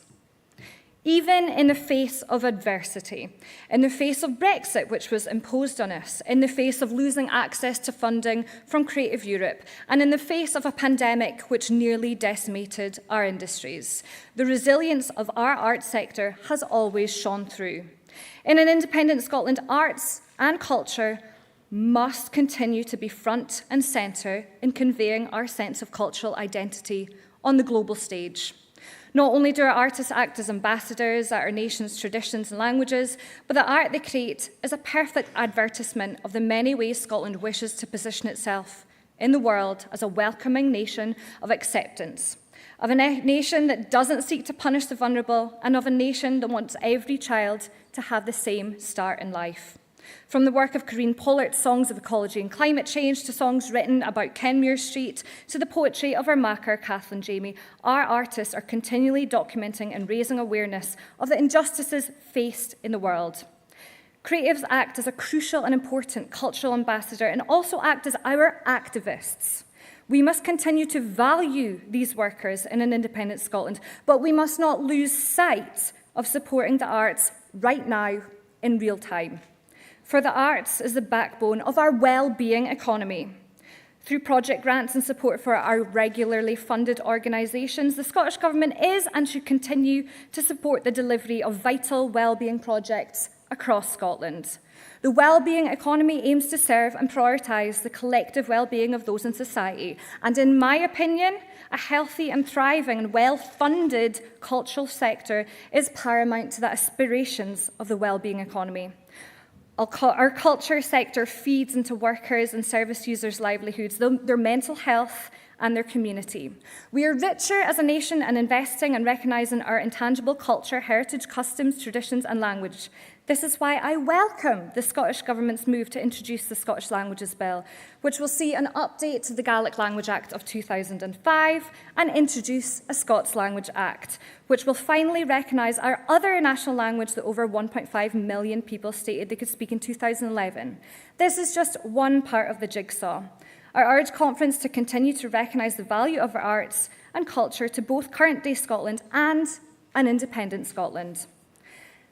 With the powerful support of creatives, a civic movement, I believe that with fair and equal treatment to this community, when empowered, united, funded, and thriving, will be powerful enough to turn heads and minds of undecided voters. I support the original resolution. Thank you. Thank you very much, Iona. And our next speaker, who is speaking in favour of Amendment A, is Emily Chung, a first-time speaker from Meadows Morningside branch, who will be followed, speaking against Amendment A, by Luke Buchan of Peterhead. So welcome, Emily.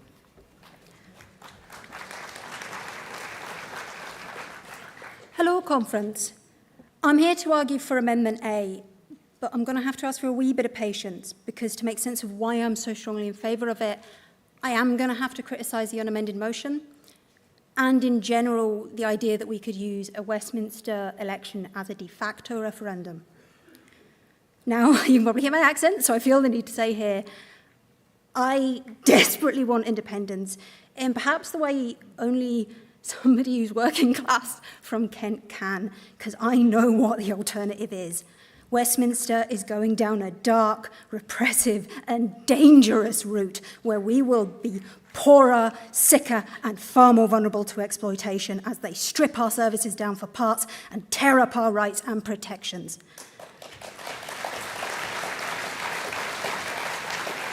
At this point, independence is no longer an ideal, it is essential. However, we do have to look at this practically, and when I talk about practically, I'm actually not going to split hairs over seats or votes, because I think if we use the Westminster election as a de facto, we'd need both. It's unfair, it's not what any other party would be held to, but if we're asking for that, that is what we're going to be held to. And when we do that, I think there are two outcomes of a Westminster de facto. One, it goes well. We clear the sky-high bar, we get majority seats and majority votes. We get that despite the new voter ID laws and despite the inherent unfairness of the first past the post. But then what happens? We're the only ones treating this as a demand for independence.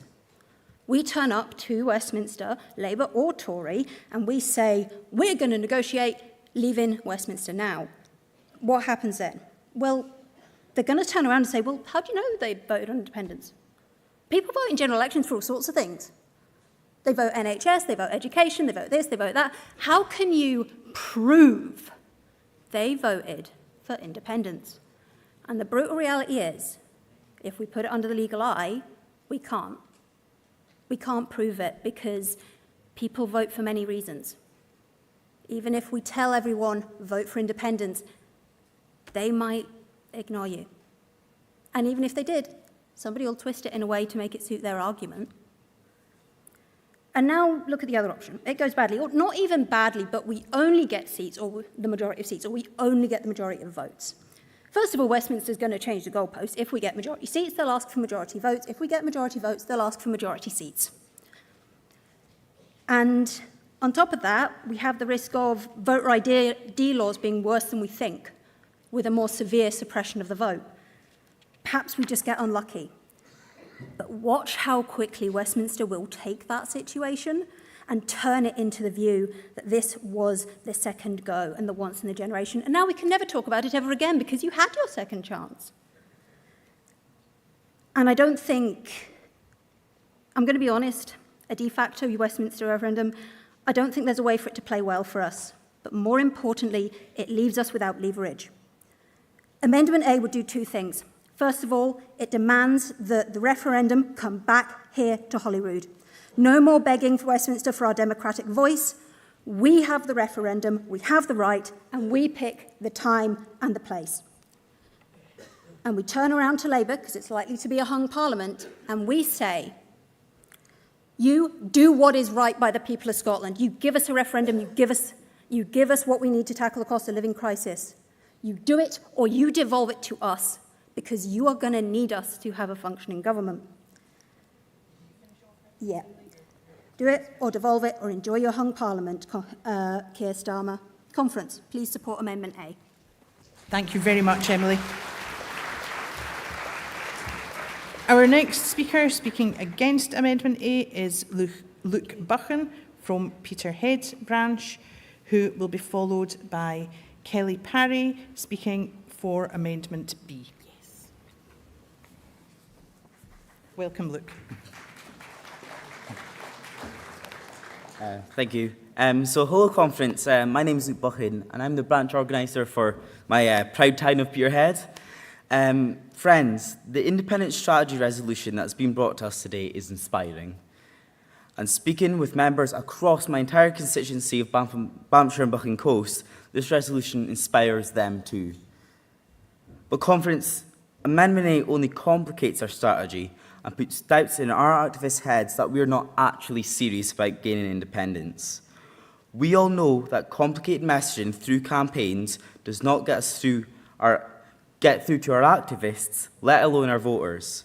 And this amendment makes my job as an organiser much harder to energise and get our activists campaigning and be the campaign machine that we know our party can be. And friends, this amendment is weak, confusing and pointless. Because why are we asking for another independence referendum when we've been ignored for 9 years? And this amendment offers nothing new, because at the end of the day, we are the party of independence, not the party of referenda. And friends, this amendment wants to ask Westminster for more powers to tackle the cost of living, when normally the only way we can truly tackle the Westminster cost of living crisis is with full powers of independence. There's people choosing between heating and eating, and energy poverty is growing. It's easy to kick independence into the long grass when you're middle class, but at the end of the day, we need independence now. So conference, I'm asking you to please reject Amendment A so we can actually win our Scottish independence. Thank you.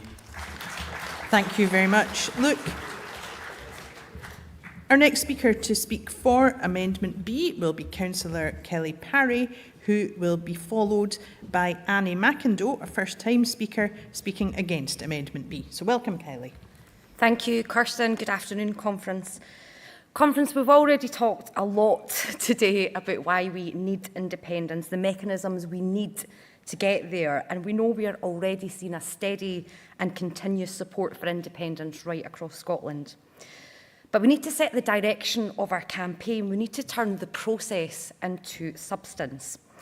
Now is the time for us to lead Scotland, to spread that positive vision of an independent Scotland. Conference, this amendment is at the heart of what we need to do. We need to get back to the day job of campaigning. And we need to get back to leading a unity campaign. We need to show people what an independent Scotland means. We need to show them what it looks like, what it feels like. And Conference, this is on us, individually, locally, and nationally. But collectively, as a united movement, we must, as a party, show leadership on this. And we must energise people who are still undecided. We need to awaken those who so desperately need independence, but they just don't know it yet. And Conference, is easy to forget, in 2014, which feels like an absolute blink of an eye to me, that a 16-year-old voter today would have been 7 years old. So Conference, we've got a whole new generation of voters, new activists and new conversations to have.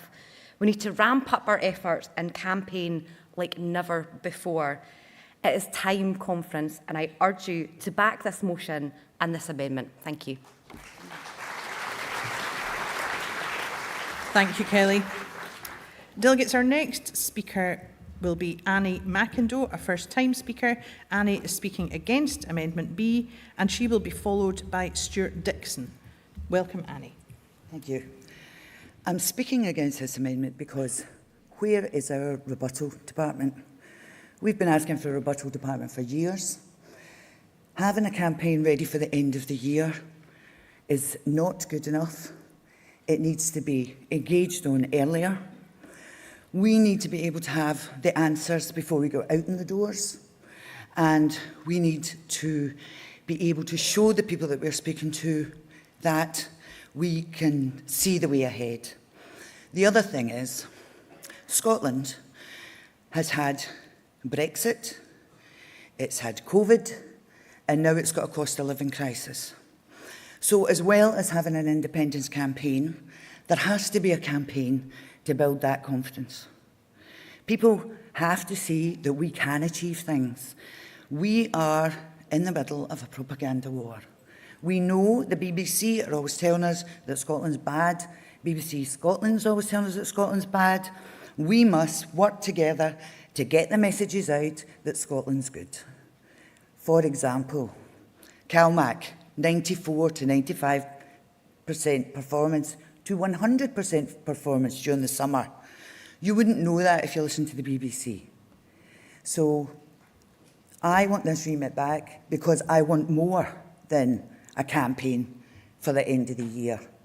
And if we don't have the resources in HQ to do this, there are plenty of people in this room who are skilled and talented at a lot of things that will be able to bring it home as a rebuttal unit. Thank you for your time. Thank you very much, Annie. Conference, our next speaker speaking for Amendment D is Stuart Dixon, a first-time speaker from Tweeddale branch, and Stuart will be followed speaking against Amendment D by Councillor Graham Campbell. So, a welcome to Stuart.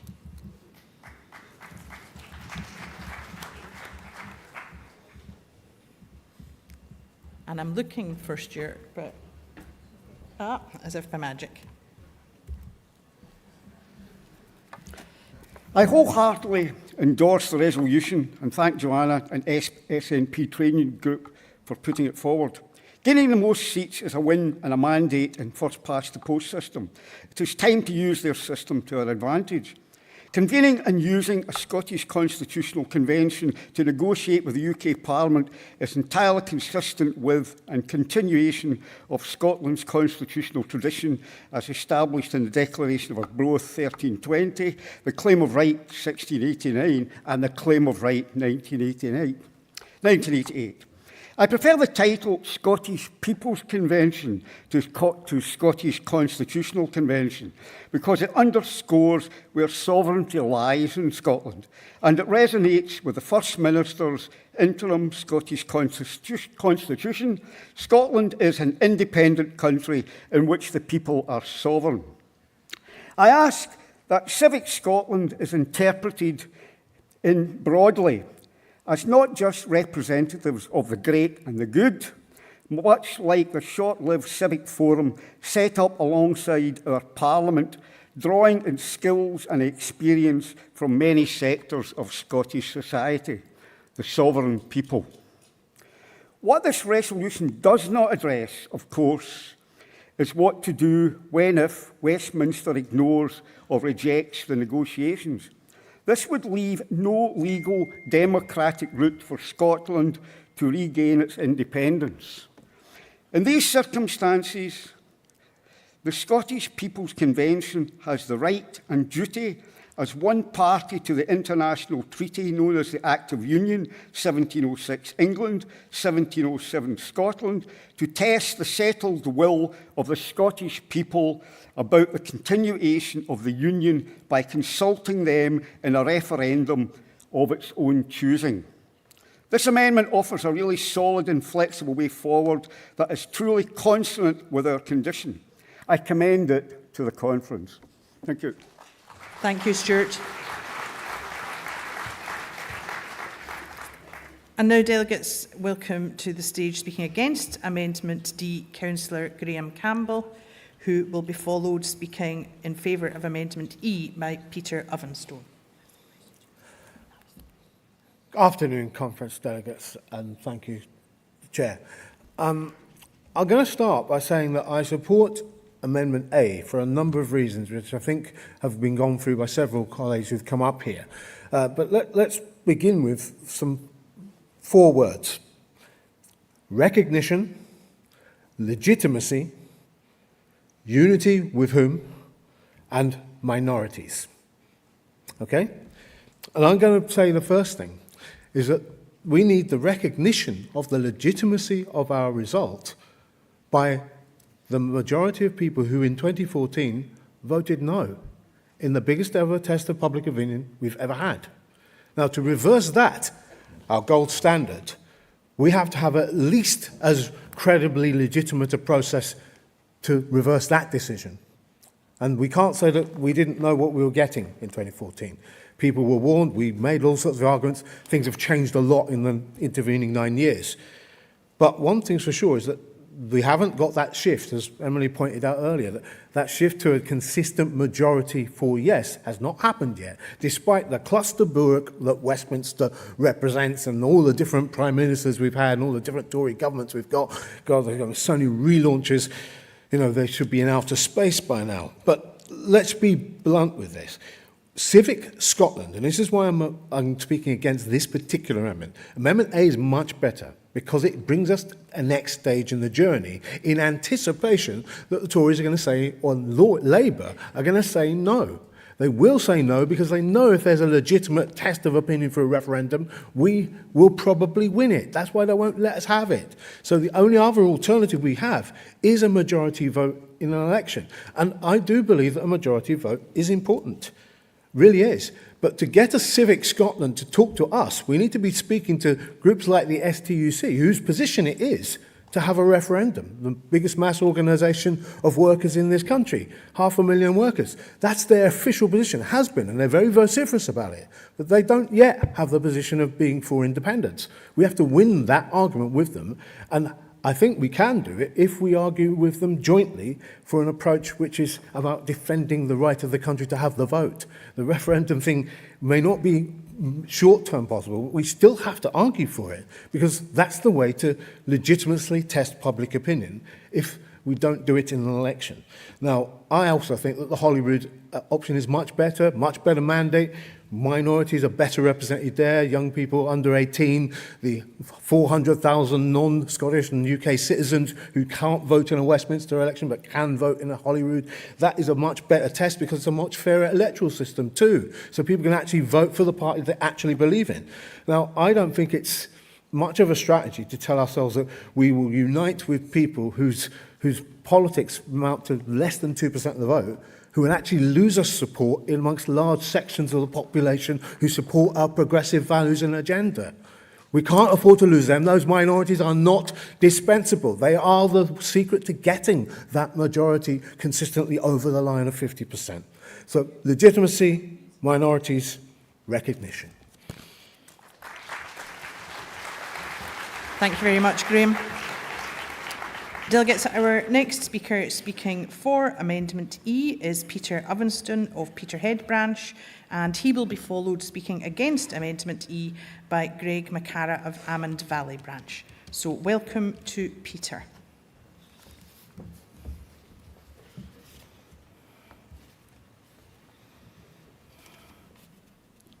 Hello, Conference. Although I represent Peterhead Branch at the moment, I was originally brought up in St Monans in Fife. And my first election was the 1992 general election. Now, at that time, the SNP were absolutely nowhere. You know, the only people that could get away a Tory was Mingus Campbell, the Liberal Democrats.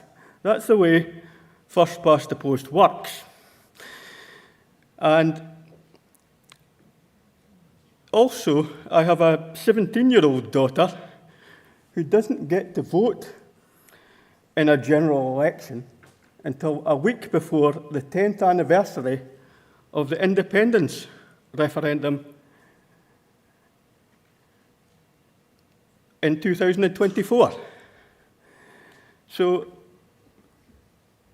I think your thing is that people vote in elections for a whole host of different reasons.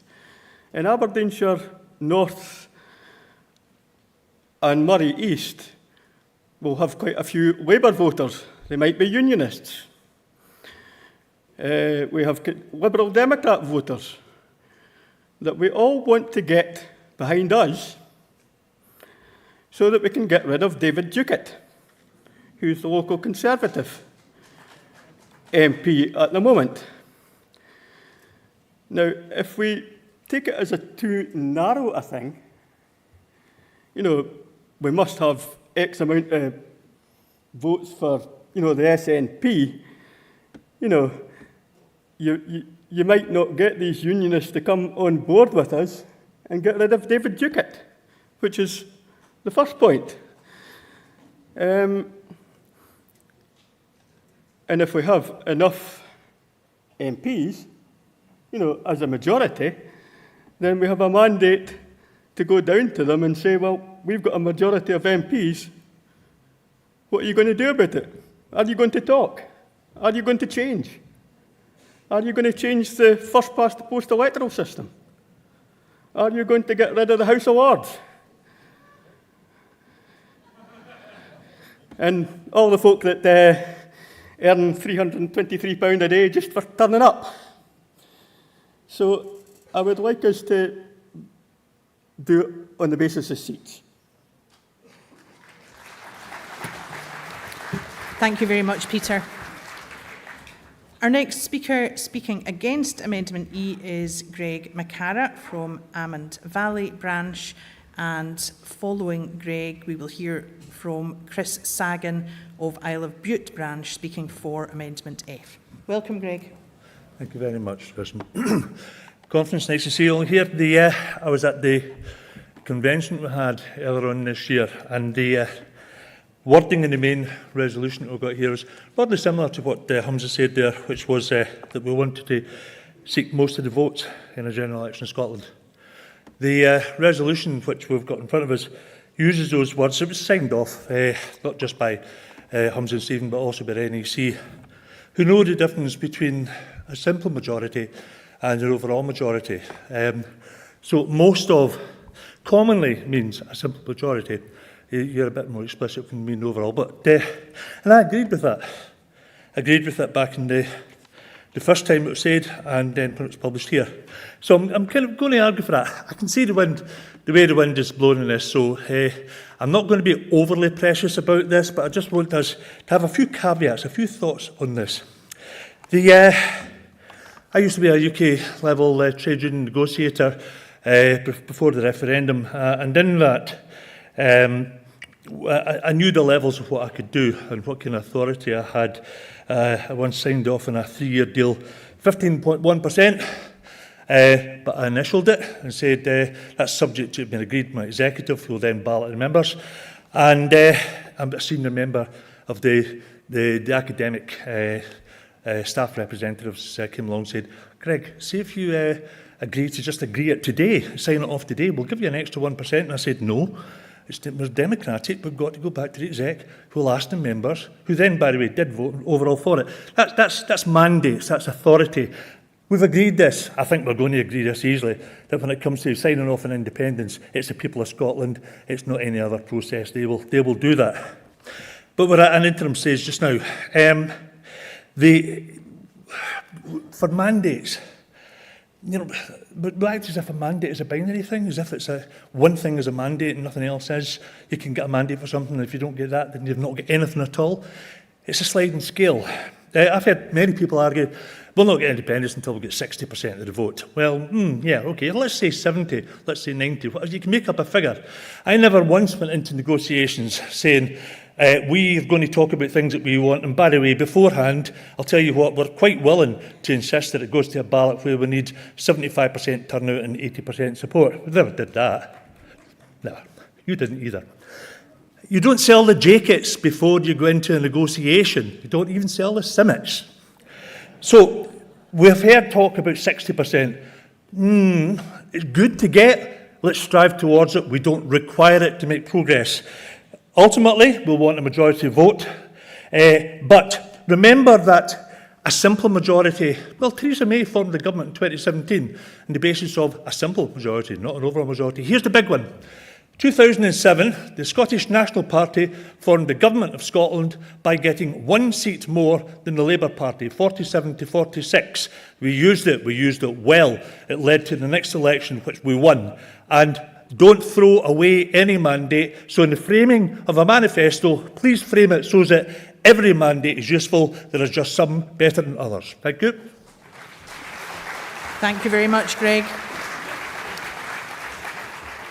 Conference, our next speaker, speaking for Amendment F, is Chris Sagan from the Isle of Bute branch, who is a first-time speaker, and he'll be followed, speaking against Amendment F, by Michael Russell. Welcome, Chris. Thank you, Conference. First-time speaker, joined the party in 1976, and here I am with something different to say than our leader. That's fine. It's, we're all in the same team. We all want independence, and we're open to debate, so I'll just get on with it. The first word in our manifesto is going to be vote. Vote. Vote for the Scottish National Party, for Scottish independence. Vote is the first word and the most important word.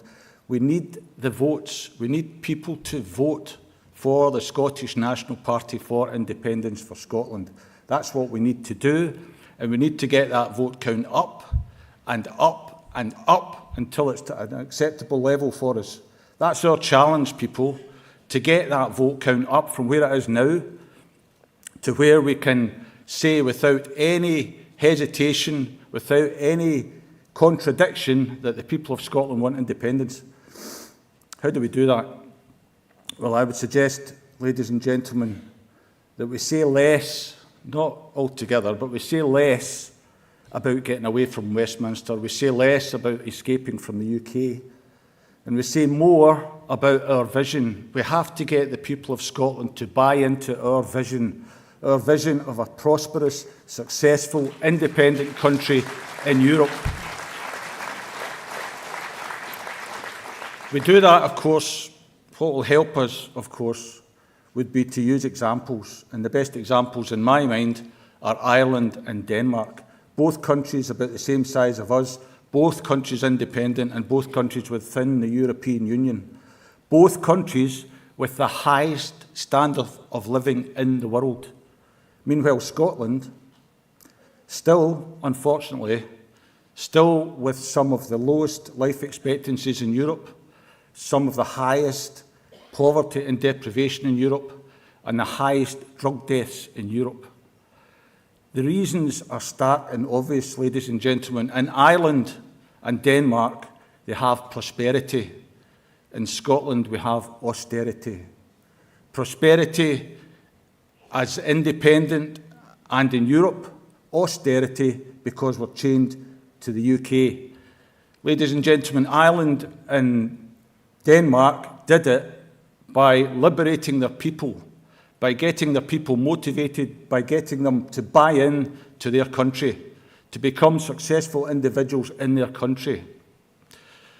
Scotland's biggest resource, ladies and gentlemen, is not oil. It's not electricity generated by the wind or from the wind. It's not whisky and it's not tourism. Scotland's greatest resource is the people of Scotland.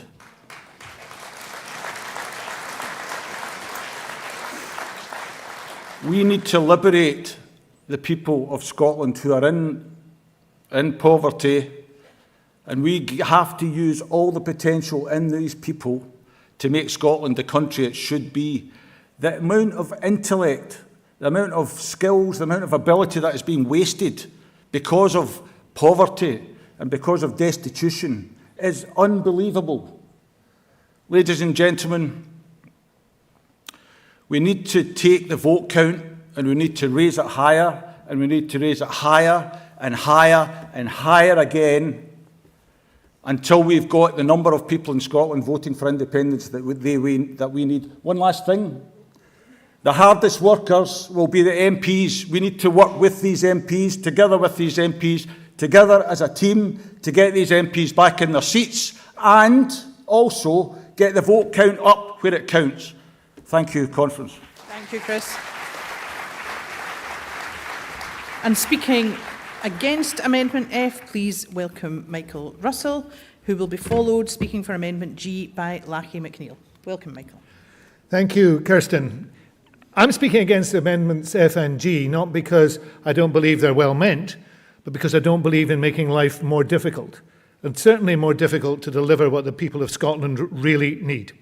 I agree with Humza and Joanna at the beginning. We've got a real opportunity today to settle this issue, to make sure we move on from talking about the process of independence to talking about the promise of independence. Independence that will change every single life in Scotland for the better. And I don't want to wait for that. And I don't certainly want to wait upon opponents who do not have, you'll be surprised by this, our best interests at heart. Because what Greg McCara has just said is absolutely true. Remember the 40% rule. Do you think that if this party said it'll be 50% plus one, that Alistair Jack, you can boo now if you want, that Alistair Jack would not say, no, it's 55%, or it's 60%, or it's got to be held on a Tuesday when the moon is waning. They will do anything to stop this happening. Remember what Winnie Ewing said, Britannia waives the rules, and that is precisely what will happen.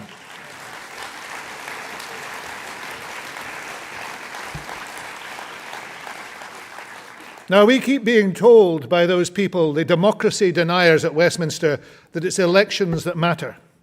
Okay, it's elections that matter.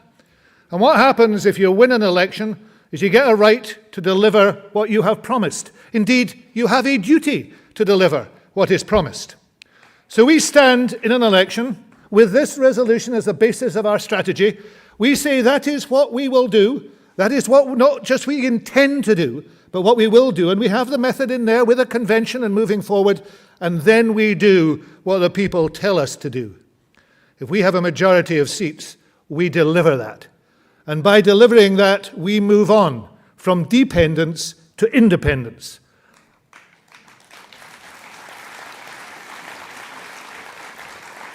This has been a great opportunity this afternoon and a great debate, but we've got to finish it properly. And we have to finish it with every respect for those who believe that the mandate is 50% plus one. I'm sure they believe that. We have to finish it by saying we need to do this in a way that we will win. That means making sure we get the majority of seats. And that is why these two amendments are wrong. Thank you. Thank you, Michael. Our next speaker, delegates speaking for Amendment G, is Lachie McNeill from Glasgow Shettleston branch, and Lachie will be followed, speaking against Amendment G, by Angus Robertson MSP. Welcome, Lachie.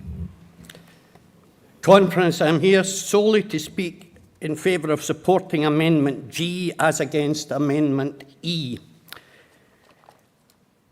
The solemn duty of this party is to defend at all times the sovereignty of the people of Scotland. It's not to get what we want, it's to defend the sovereignty of the people of Scotland. The will of the people of Scotland is determined by votes, not by the vagaries of a Westminster first-past-the-post system, which we have never ceased to condemn as an inadequate means of identifying the wishes of a nation or a people. And therefore, folks, it's quite simple. Vote for Amendment G as against Amendment E. One last thing. If you don't, if you go with Amendment E, I make one last plea to this conference. Can we please go forward believing that we are actually capable of winning considerably more than 50% of the vote? If we don't believe in our own vision, it's not worth putting before the people of Scotland. Thank you, Lachie. And delegates, our final speaker in this debate speaking against Amendment G is Angus Robertson MSP. Welcome to Angus.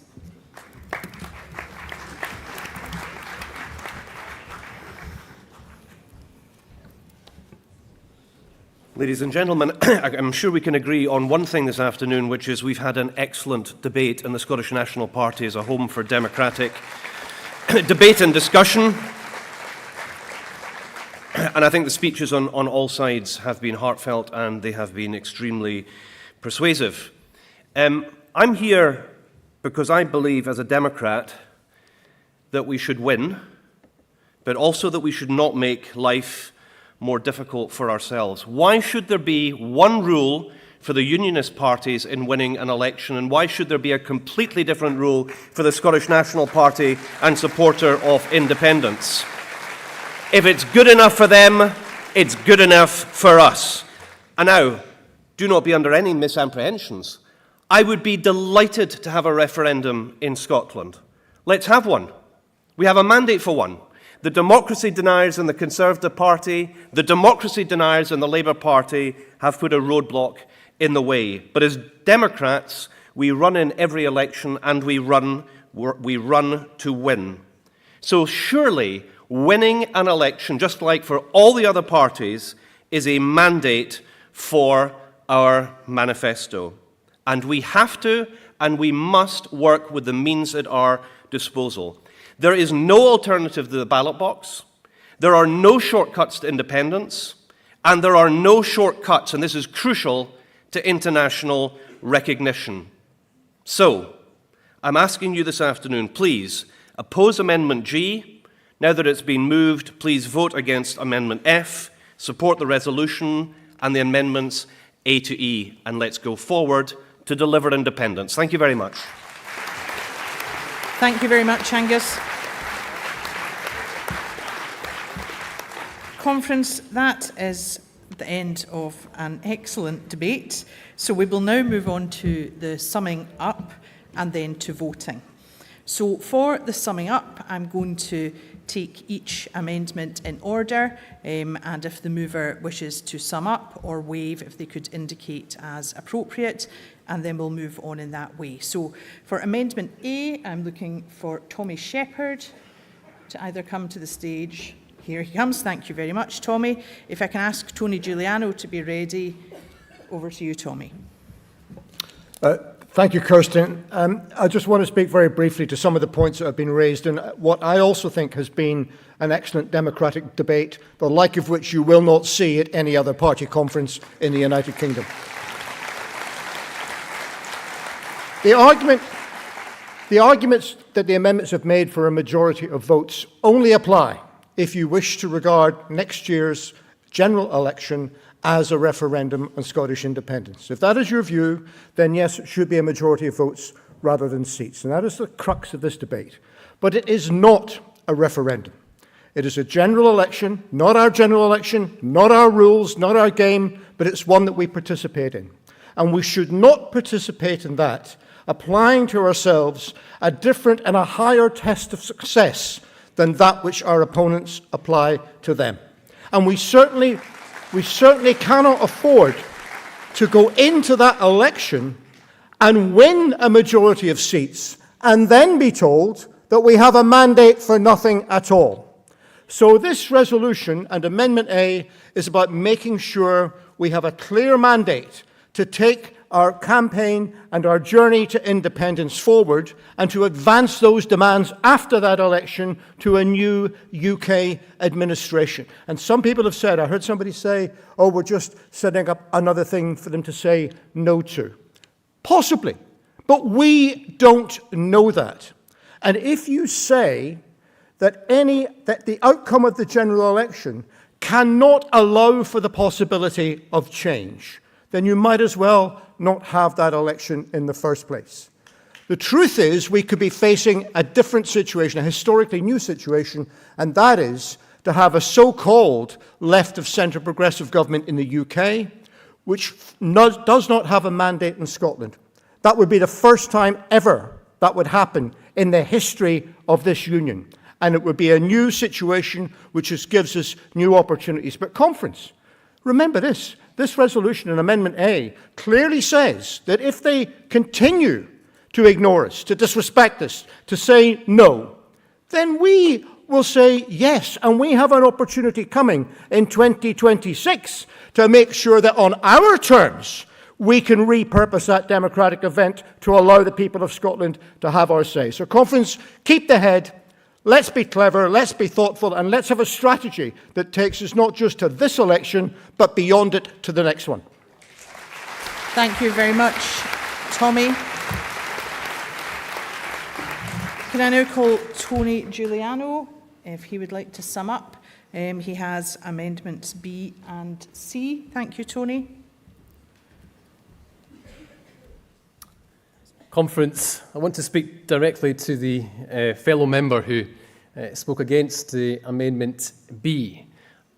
Your frustration is my frustration, which is precisely why I have tabled this amendment, to allow us to have a campaign that speaks directly to the people of Scotland, that speaks directly to our activists who are pounding the streets, who need and require the arguments to make the case for independence on the doorsteps.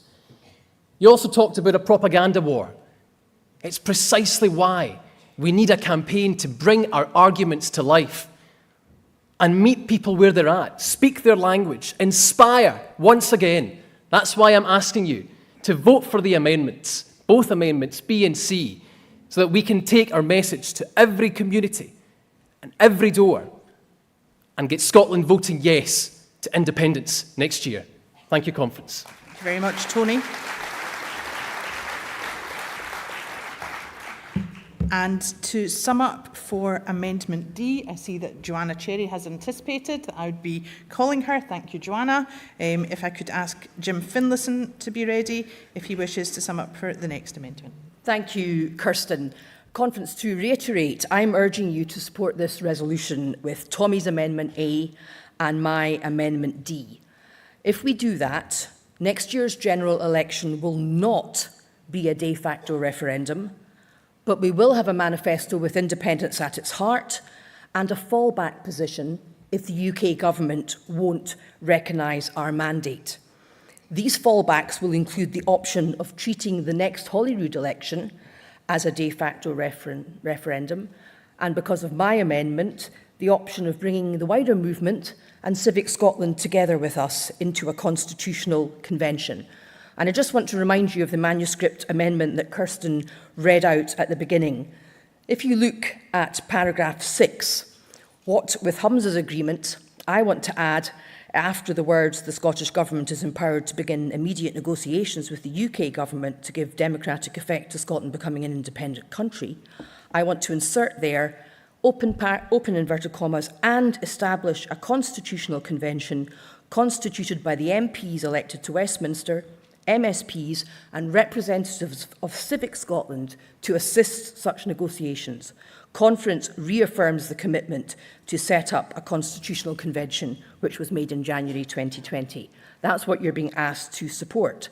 And of course, a commitment to set up a constitutional convention was made in January 2020, but then COVID intervened. But if you support this motion, my amendment, it will happen. And I want to thank Humza for saying that it will happen. And I want to thank the trade union group for their support and urge you to go to their fringe meeting this afternoon.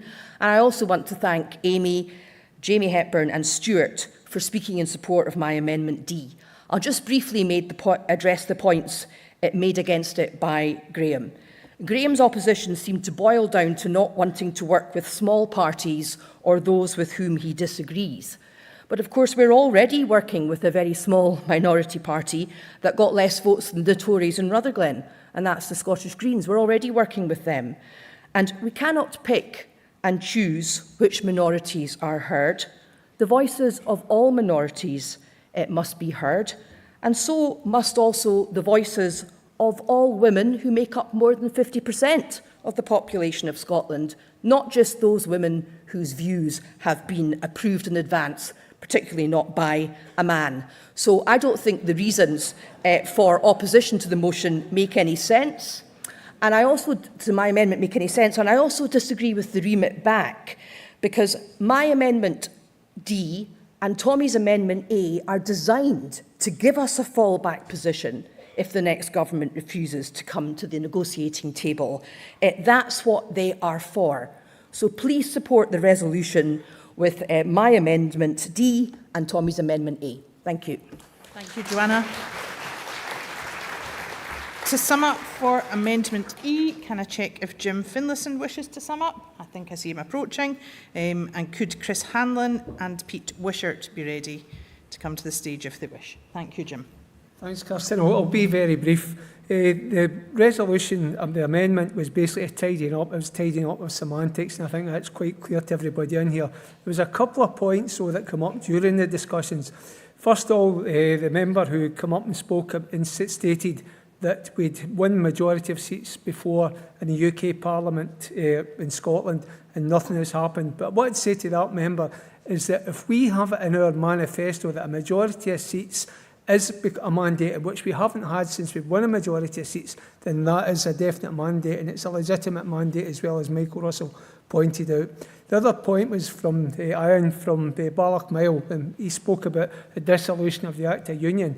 It's very clear, Ian, anybody who votes for the SNP under the next manifesto that has a declaration that a majority of seats will be a mandate for Scottish independence will actually be clearly voting for a dissolution of the Act of Union.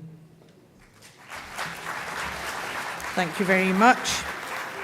And can I ask if Chris Hanlon wishes to sum up for Amendment F, if he would like to come to the stage, and he'll be followed by Pete Wishart if he wishes to sum up Amendment G. Thanks, Chris. Thank you, Convener. Delegates, it's been a strange day of surprises and strange bedfellows, and you're to be congratulated on conducting a civil and interesting debate, and I hope we make a rational decision and we can go forward together in unity from this point on. It's odd.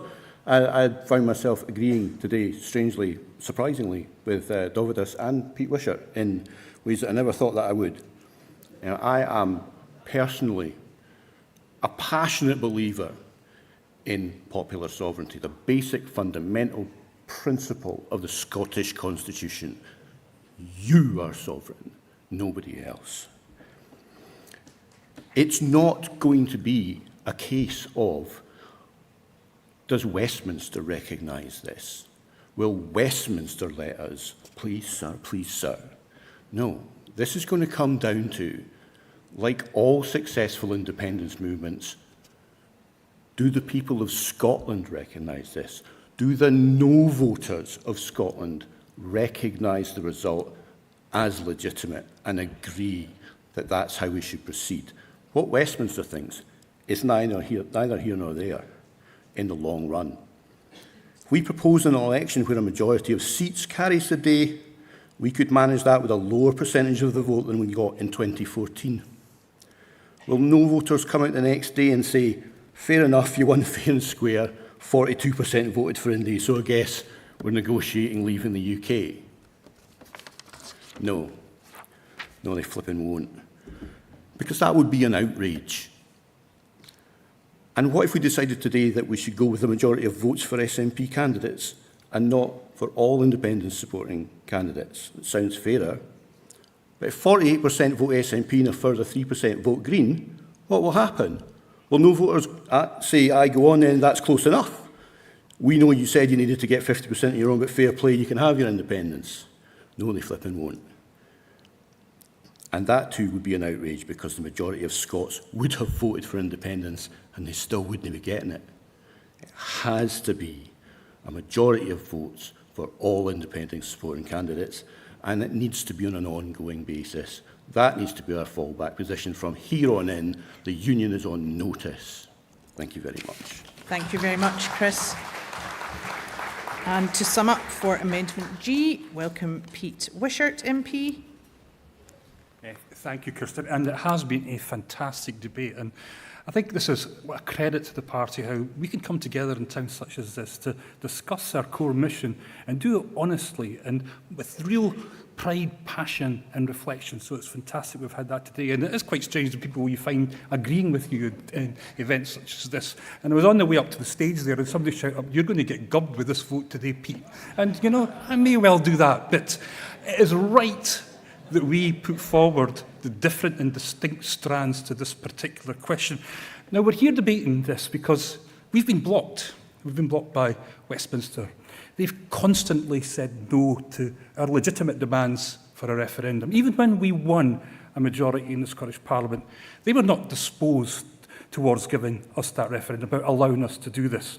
So I find it utterly bizarre to have any sort of belief that a future UK government will seemingly and readily accept our request for new powers. It's not going to happen. We know the Tories by now. We've seen them in operation for the past decade. We know how they respond to the Scottish National Party. And we've already heard from a future Labour government, and they've already said no to our request. They refuse to accept the basis of our motion. And this is going to continue to happen, Conference, until we decide as a party, until we decide as a movement that we take this into our own hands and we design a process where we're able to demonstrate, not just to the UK, but to the world, that a majority of the people of Scotland want Scotland to be an independent nation. The only way that's available to us now is through a general election, through a democratic event. Could you imagine for a minute for it going to the United Nations, turning up with our assertion of independence by saying that we're moving towards it? They'll ask us, how much of the vote did you get? And we turn around and say, well, we didn't quite get that, but we got the most seats. We would be laughed out. Conference, it is all about legitimacy. It is all about credibility. It is all about realism. And the only way that we can make progress, assert our independence and move on is when we get the majority of the Scottish people to agree with us. There is no other shortcut to it. There is no clever motion that we could present to circumvent that. The only thing is a majority. It is up to us to deliver it. Thank you very much, Pete. And moving now to the summing up for the remit back, if I can ask if David Buckley would like to sum up, if he would like to make his way to the stage, and if Graham McCormick would like to make his way to the stage to get ready, if he would like to sum up the direct negative. Thank you very much, David.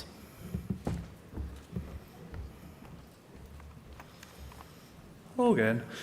I think I said most of what I wanted to say in my first speech, so I'll keep this mercifully short. As Dov said when he seconded the remit back, independence is impossible without a majority of the votes. Independence without a referendum requires significantly more than 50% of the vote. We can only negotiate independence if we have leverage, and this strategy gives us none. What I'm proposing is that rather than repeatedly waste years claiming a mandate from election after election, we build the mandate through the mobilised and increased support of the Scottish people. I want independence today. Every day, month or year we waste on dead-end strategies means more people freezing to death in winter, more children going to school hungry, and more deaths of despair through suicide. The strategy proposed here today is a recipe for delay, and the cost of delay in this case is measured in suffering and starving children. I'll repeat what I said in my previous speech. We need to make the economic and social cost of keeping us in the Union unsustainable. We cannot expect the Scottish Government or the Westminster Group to do this for us. We as SNP members and Scottish citizens must build this power. We need to form ironclad community links, partly to persuade more people to support independence, but also to protect our communities from the burgeoning fascism of the British state. I can point to two examples of this form of people power: Kenmure Street in 2021 and the ongoing anti-fascist pro-refugee campaign in Erskine. A lot of people have mentioned legitimacy today, and I think that is key. We attain legitimacy by organising and convincing enough people. Every Scottish person sufficiently empowered can convince more people until there are enough supporters to make Westminster's no irrelevant. It's a harder path, but I believe it is a far more productive path and far more likely to succeed. No speaker today for either the resolution or the amendments has answered the question of how we force the British Government to give us the referendum we desire if they do not wish so. Please support the remit back. Thank you, David. And to sum up for the direct negative, please welcome Graham McCormick. Kirsten, can I just clarify? Joanna mentions the name Graham. There have been at least two Grahams contributing to this debate. I think it was the other Graham from my hearing. Was it right? Okay. She can come and correct me if I'm wrong. I don't think she's correct to me. Right, okay. Thank you very much. We could be independent in 12 months, but we've got to have belief, self-belief, belief in each other's, and believe that our destiny is right. But if we accept this motion, and more or less all the amendments to it, we're kicking it down the road. We can dissolve the union in 12 months. If we win a majority of the votes for independent supporting parties, then we can instruct our MPs not to take up their seats, create a provisional government in Edinburgh, and dissolve the union, and tell the UN and the international community that we're off. You can do that, but we've got to have belief. And if we all actually contributed towards that, we would get all the independence movement together and be successful. I firmly believe that to be the case. Now, I told you this morning about a means by which the Scottish Government could really relieve the energy problems that everyone's facing. They can do that just now.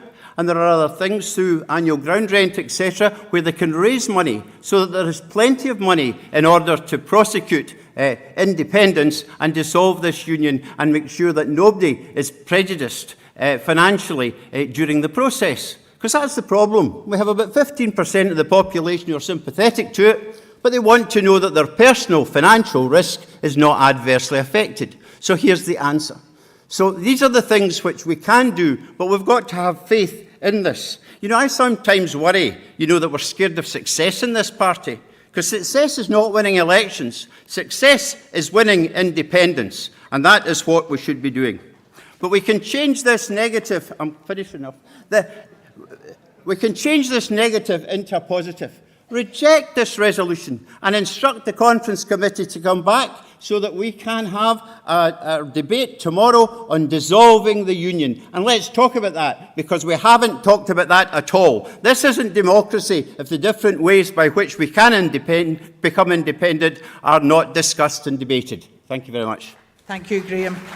And to sum up for the resolution, please welcome back Humza Yousaf, MSP.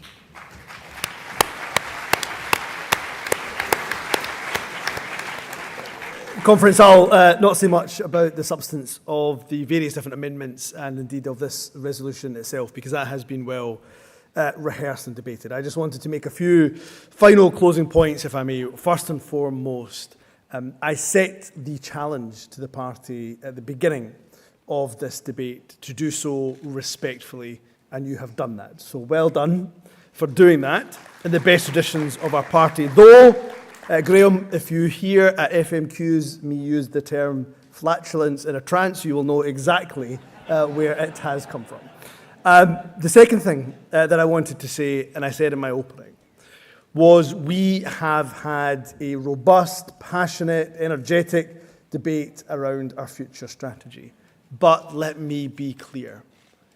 The talk of process, whatever the party decides, is now done. Let's get on with talking about why independence is necessary. Let's talk about how it can transform the lives of the people of Scotland.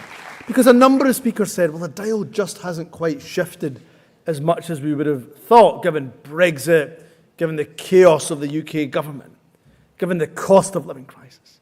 That's because while we point out the failings of Westminster, which is all right and well to do so, we have to give people a reason to vote for independence. So that's it. Process, that discussion we have had. Whatever conference decides, I will abide by it. Let's all abide by it. And that's my last point, is unity. Unity.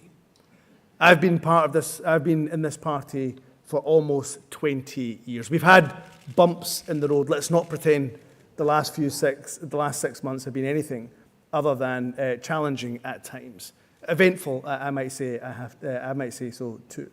But it is our unity of purpose which will be our greatest strength. So, whatever we decide, whatever you decide as conference, I will certainly accept. Let's all accept. Let's get behind the cause, because we know that at least 50% of people support independence. We need to drive that up, because whatever process we decide, we will only, of course, become independent if we get more people to support our cause. I look forward to addressing you again, of course, at the keynote speech on Tuesday, but my thanks to each and every one of you for rising to the challenge, speaking so well, passionately, and doing so about this issue that is the most important issue our country faces. So well done, and I look forward to driving forward this cause, our cause, together with you every single step of the way. Thank you very much, Hamza. So, conference, at the end of that debate, it is now time for us to move on to voting. I will ask you firstly to vote on the amendments, one after another. We'll then move to voting on the remit back, then on the direct negative, and then on the resolution. So, if we can first look at Amendment A, which is entitled Renewed Independence Campaign. Can I ask all those in favour to raise your cards now, please? Okay, thank you very much. Cards down. All those against, raise your cards now, please. Thank you very much. Resolution A passes overwhelmingly. So we'll move now to voting on Amendment B, which is entitled Renewed Independence Campaign. So, Amendment B, if I can ask all those in favour to please raise your cards now. Thank you very much. Cards down. All those against, please raise your cards. And Amendment B passes unanimously. For Amendment C, delegates, we had no cards in to speak against, so can I take it that that amendment is passed by acclaim?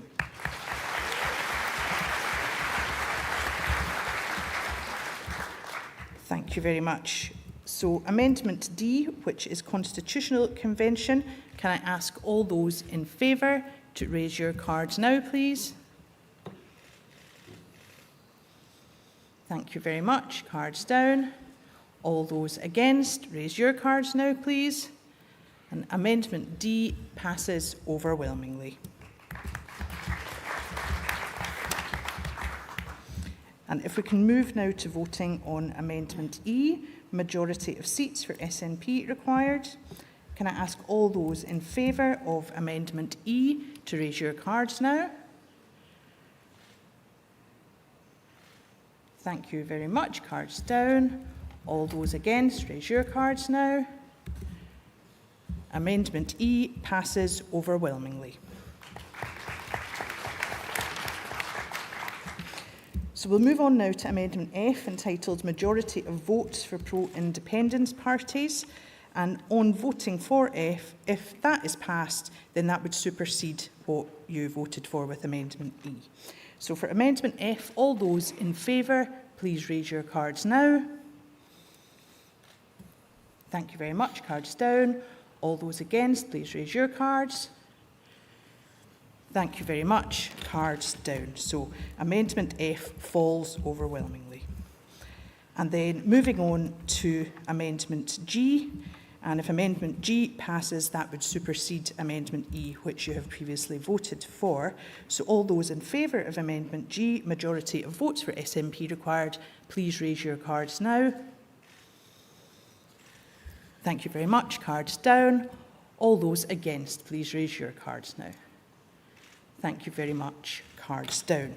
So Amendment G falls overwhelmingly. So we now move to voting on the remit back. So can I ask delegates, all those in favour of the remit back, please raise your cards now. Thank you very much. Cards down. All those against, please raise your cards now. Thank you very much. Cards down. So the remit back falls overwhelmingly. We'll now move to voting on the direct negative. So can I ask all those in favour of the direct negative to please raise your cards now? Thank you very much. Cards down. All those against, please raise your cards now. Thank you very much. Cards down. So direct negative falls overwhelmingly. So that takes us to voting on the resolution as amended. And can I ask that all those in favour of the resolution as amended, please raise your cards now. Thank you very much. Cards down. All those against, please raise your cards now. The resolution passes as amended overwhelmingly. Thank you very much, delegates.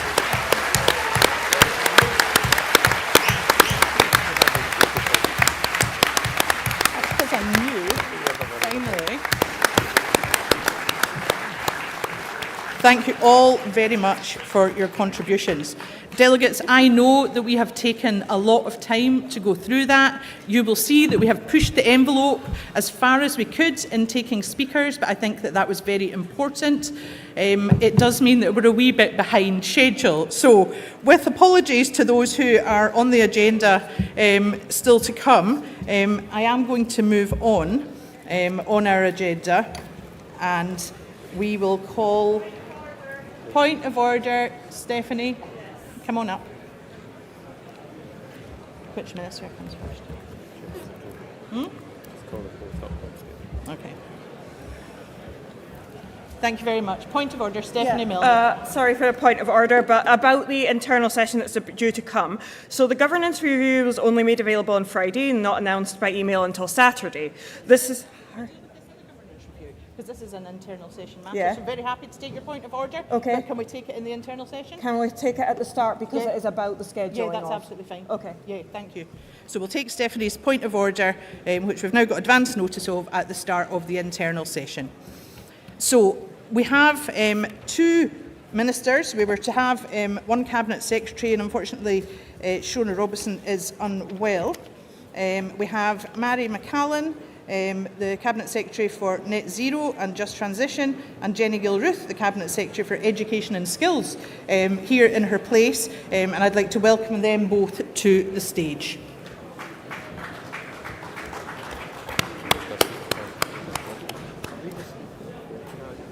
I think it's nuts to do this just now, but there you go. Thank you.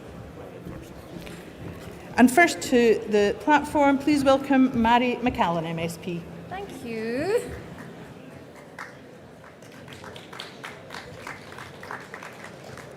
Folks, I know you've been sitting for a long time and we've already run over, but whilst everyone's doing what they need to do next, we're just going to continue. I know you had been expecting to see the Deputy First Minister, Shona Robertson, but as Kirsten says, Shona has COVID, and we all wish her a speedy recovery. But in the meantime, Jenny and I are really pleased to get the chance to have a word with you about our respective roles in Cabinet on climate change and on education respectively.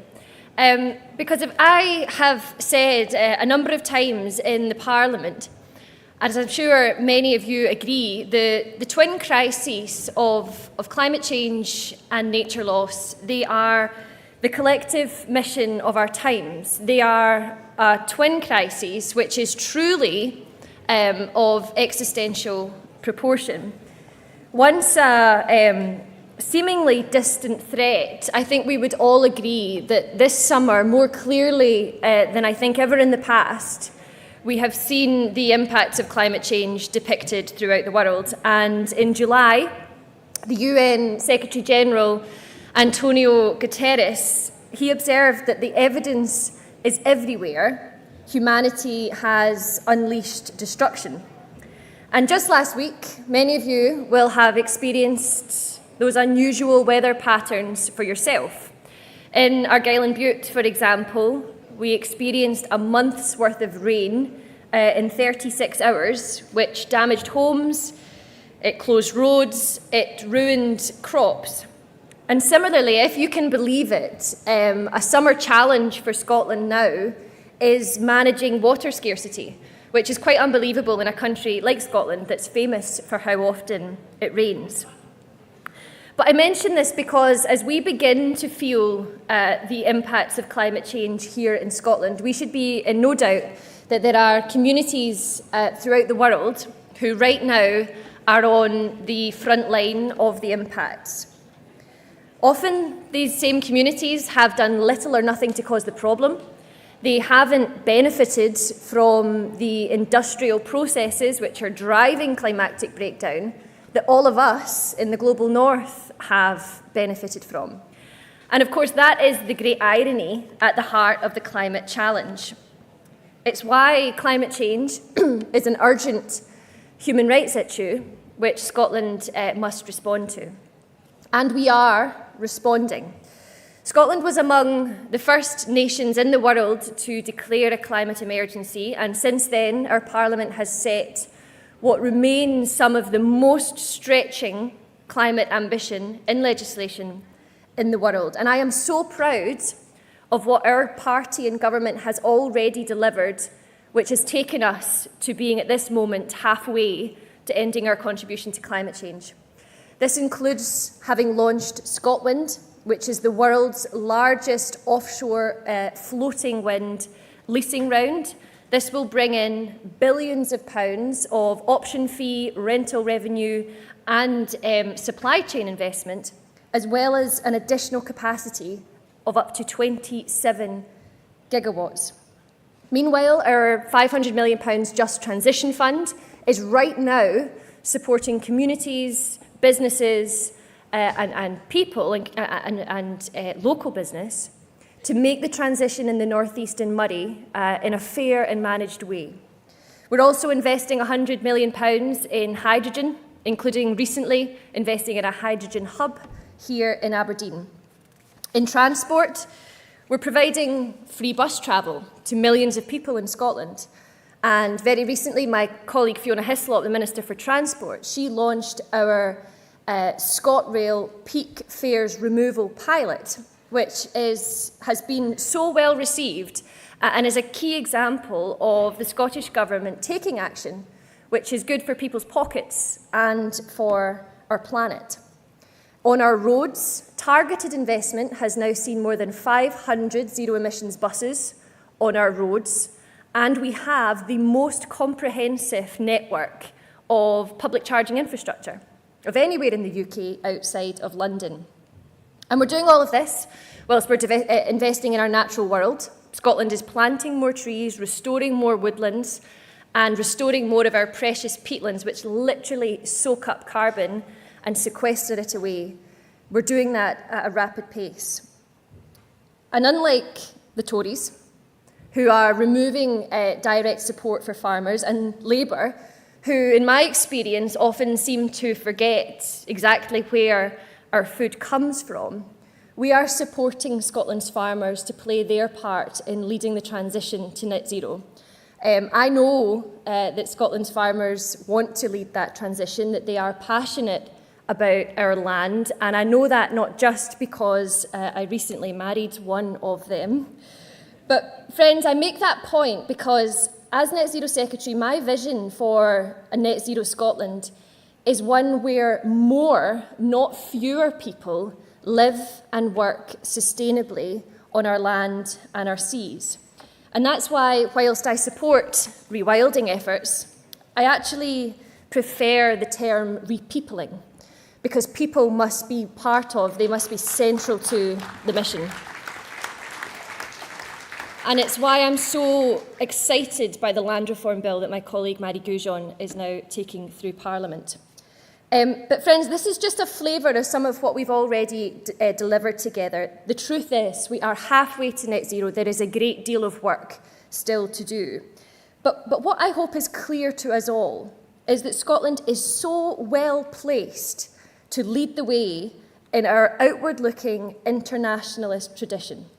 Because if climate breakdown and the degradation of our natural world are the global challenges of our time, then Scotland has so much to offer by way of solution.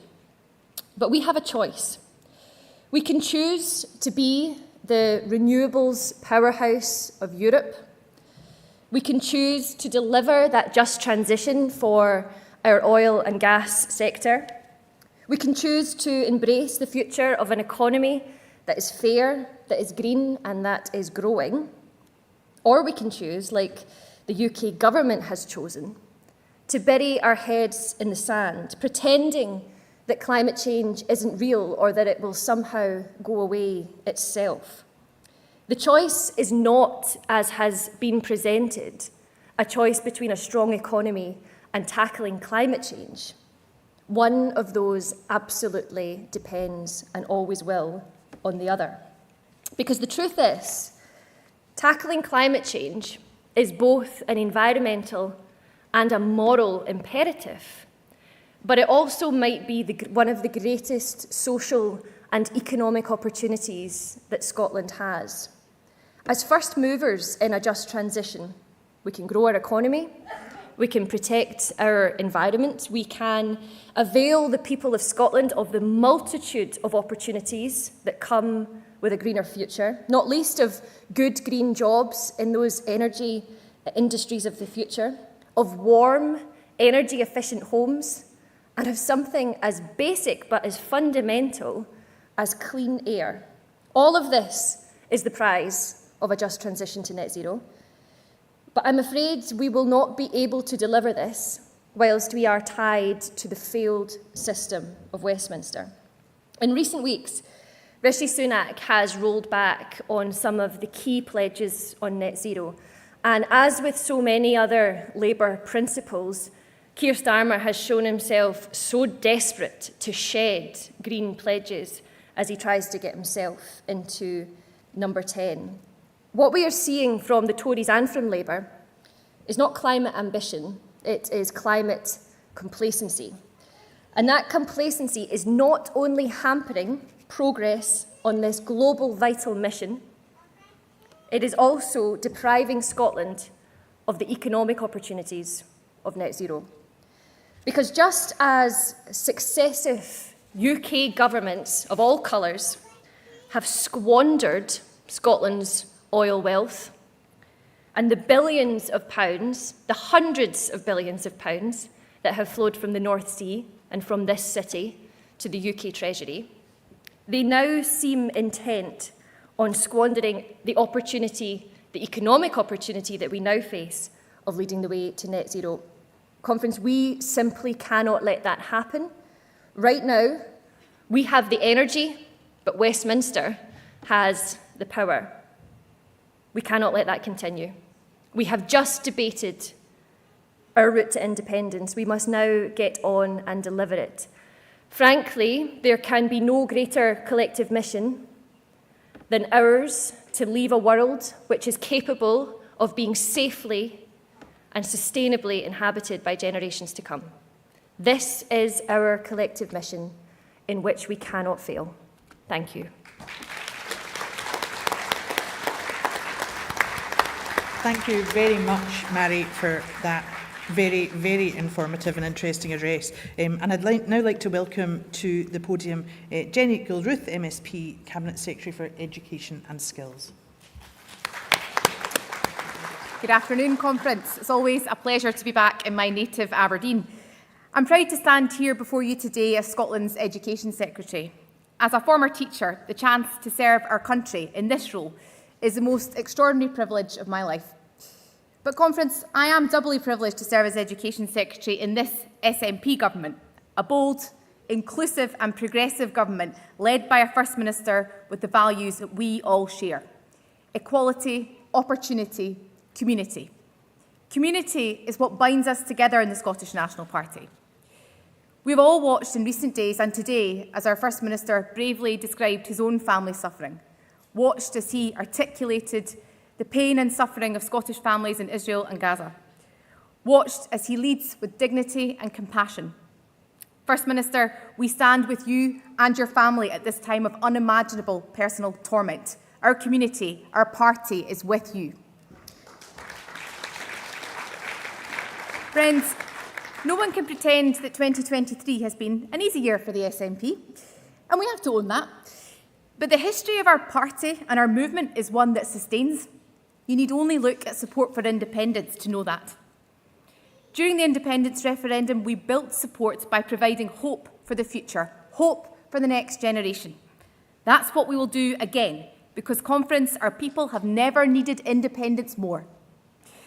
Conference, those values, equality, opportunity, community, they define our party and they run to the heart of our ambitions for Scotland. They're also central to Scotland's education system. Friends, education is the best route there is to giving everyone a fair start in life.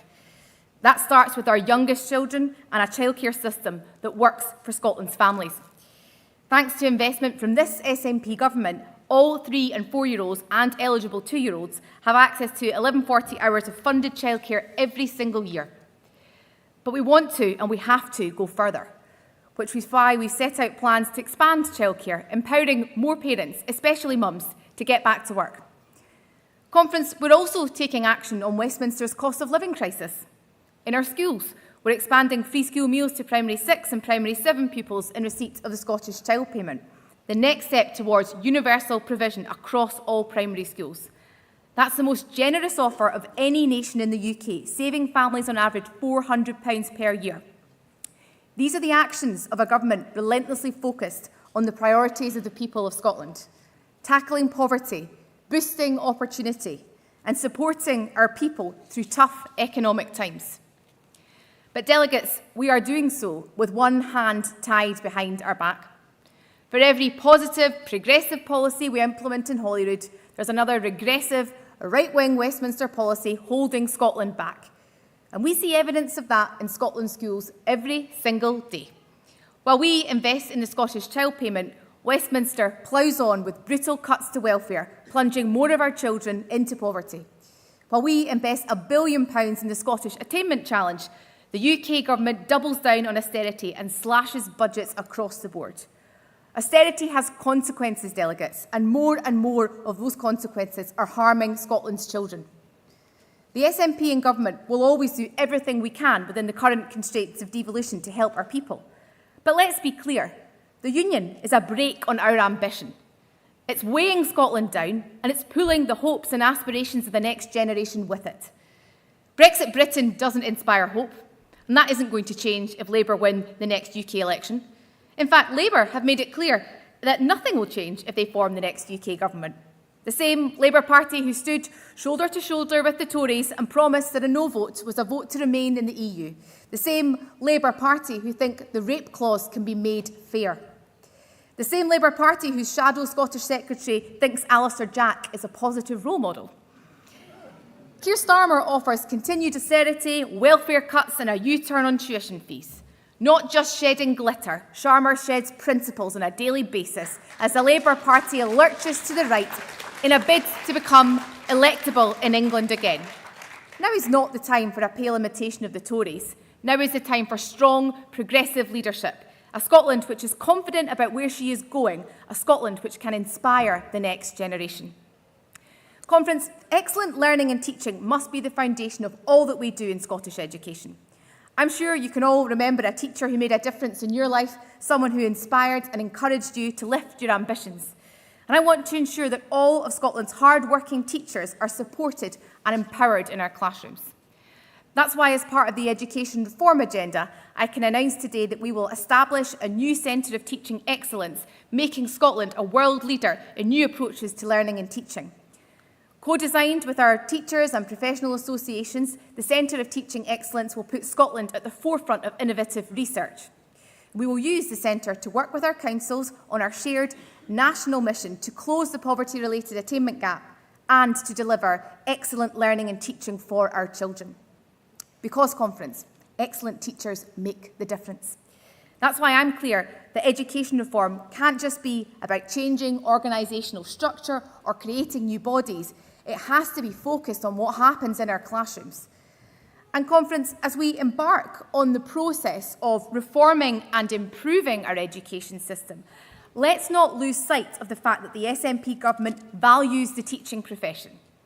That's why we have more teachers per pupil than anyone else in the UK. That's why we have the highest spending per pupil in the UK. And that's why we have the best paid teachers on these islands. Now, despite what the opposition might say, we've got a really positive story to tell about improvements to Scotland's schools.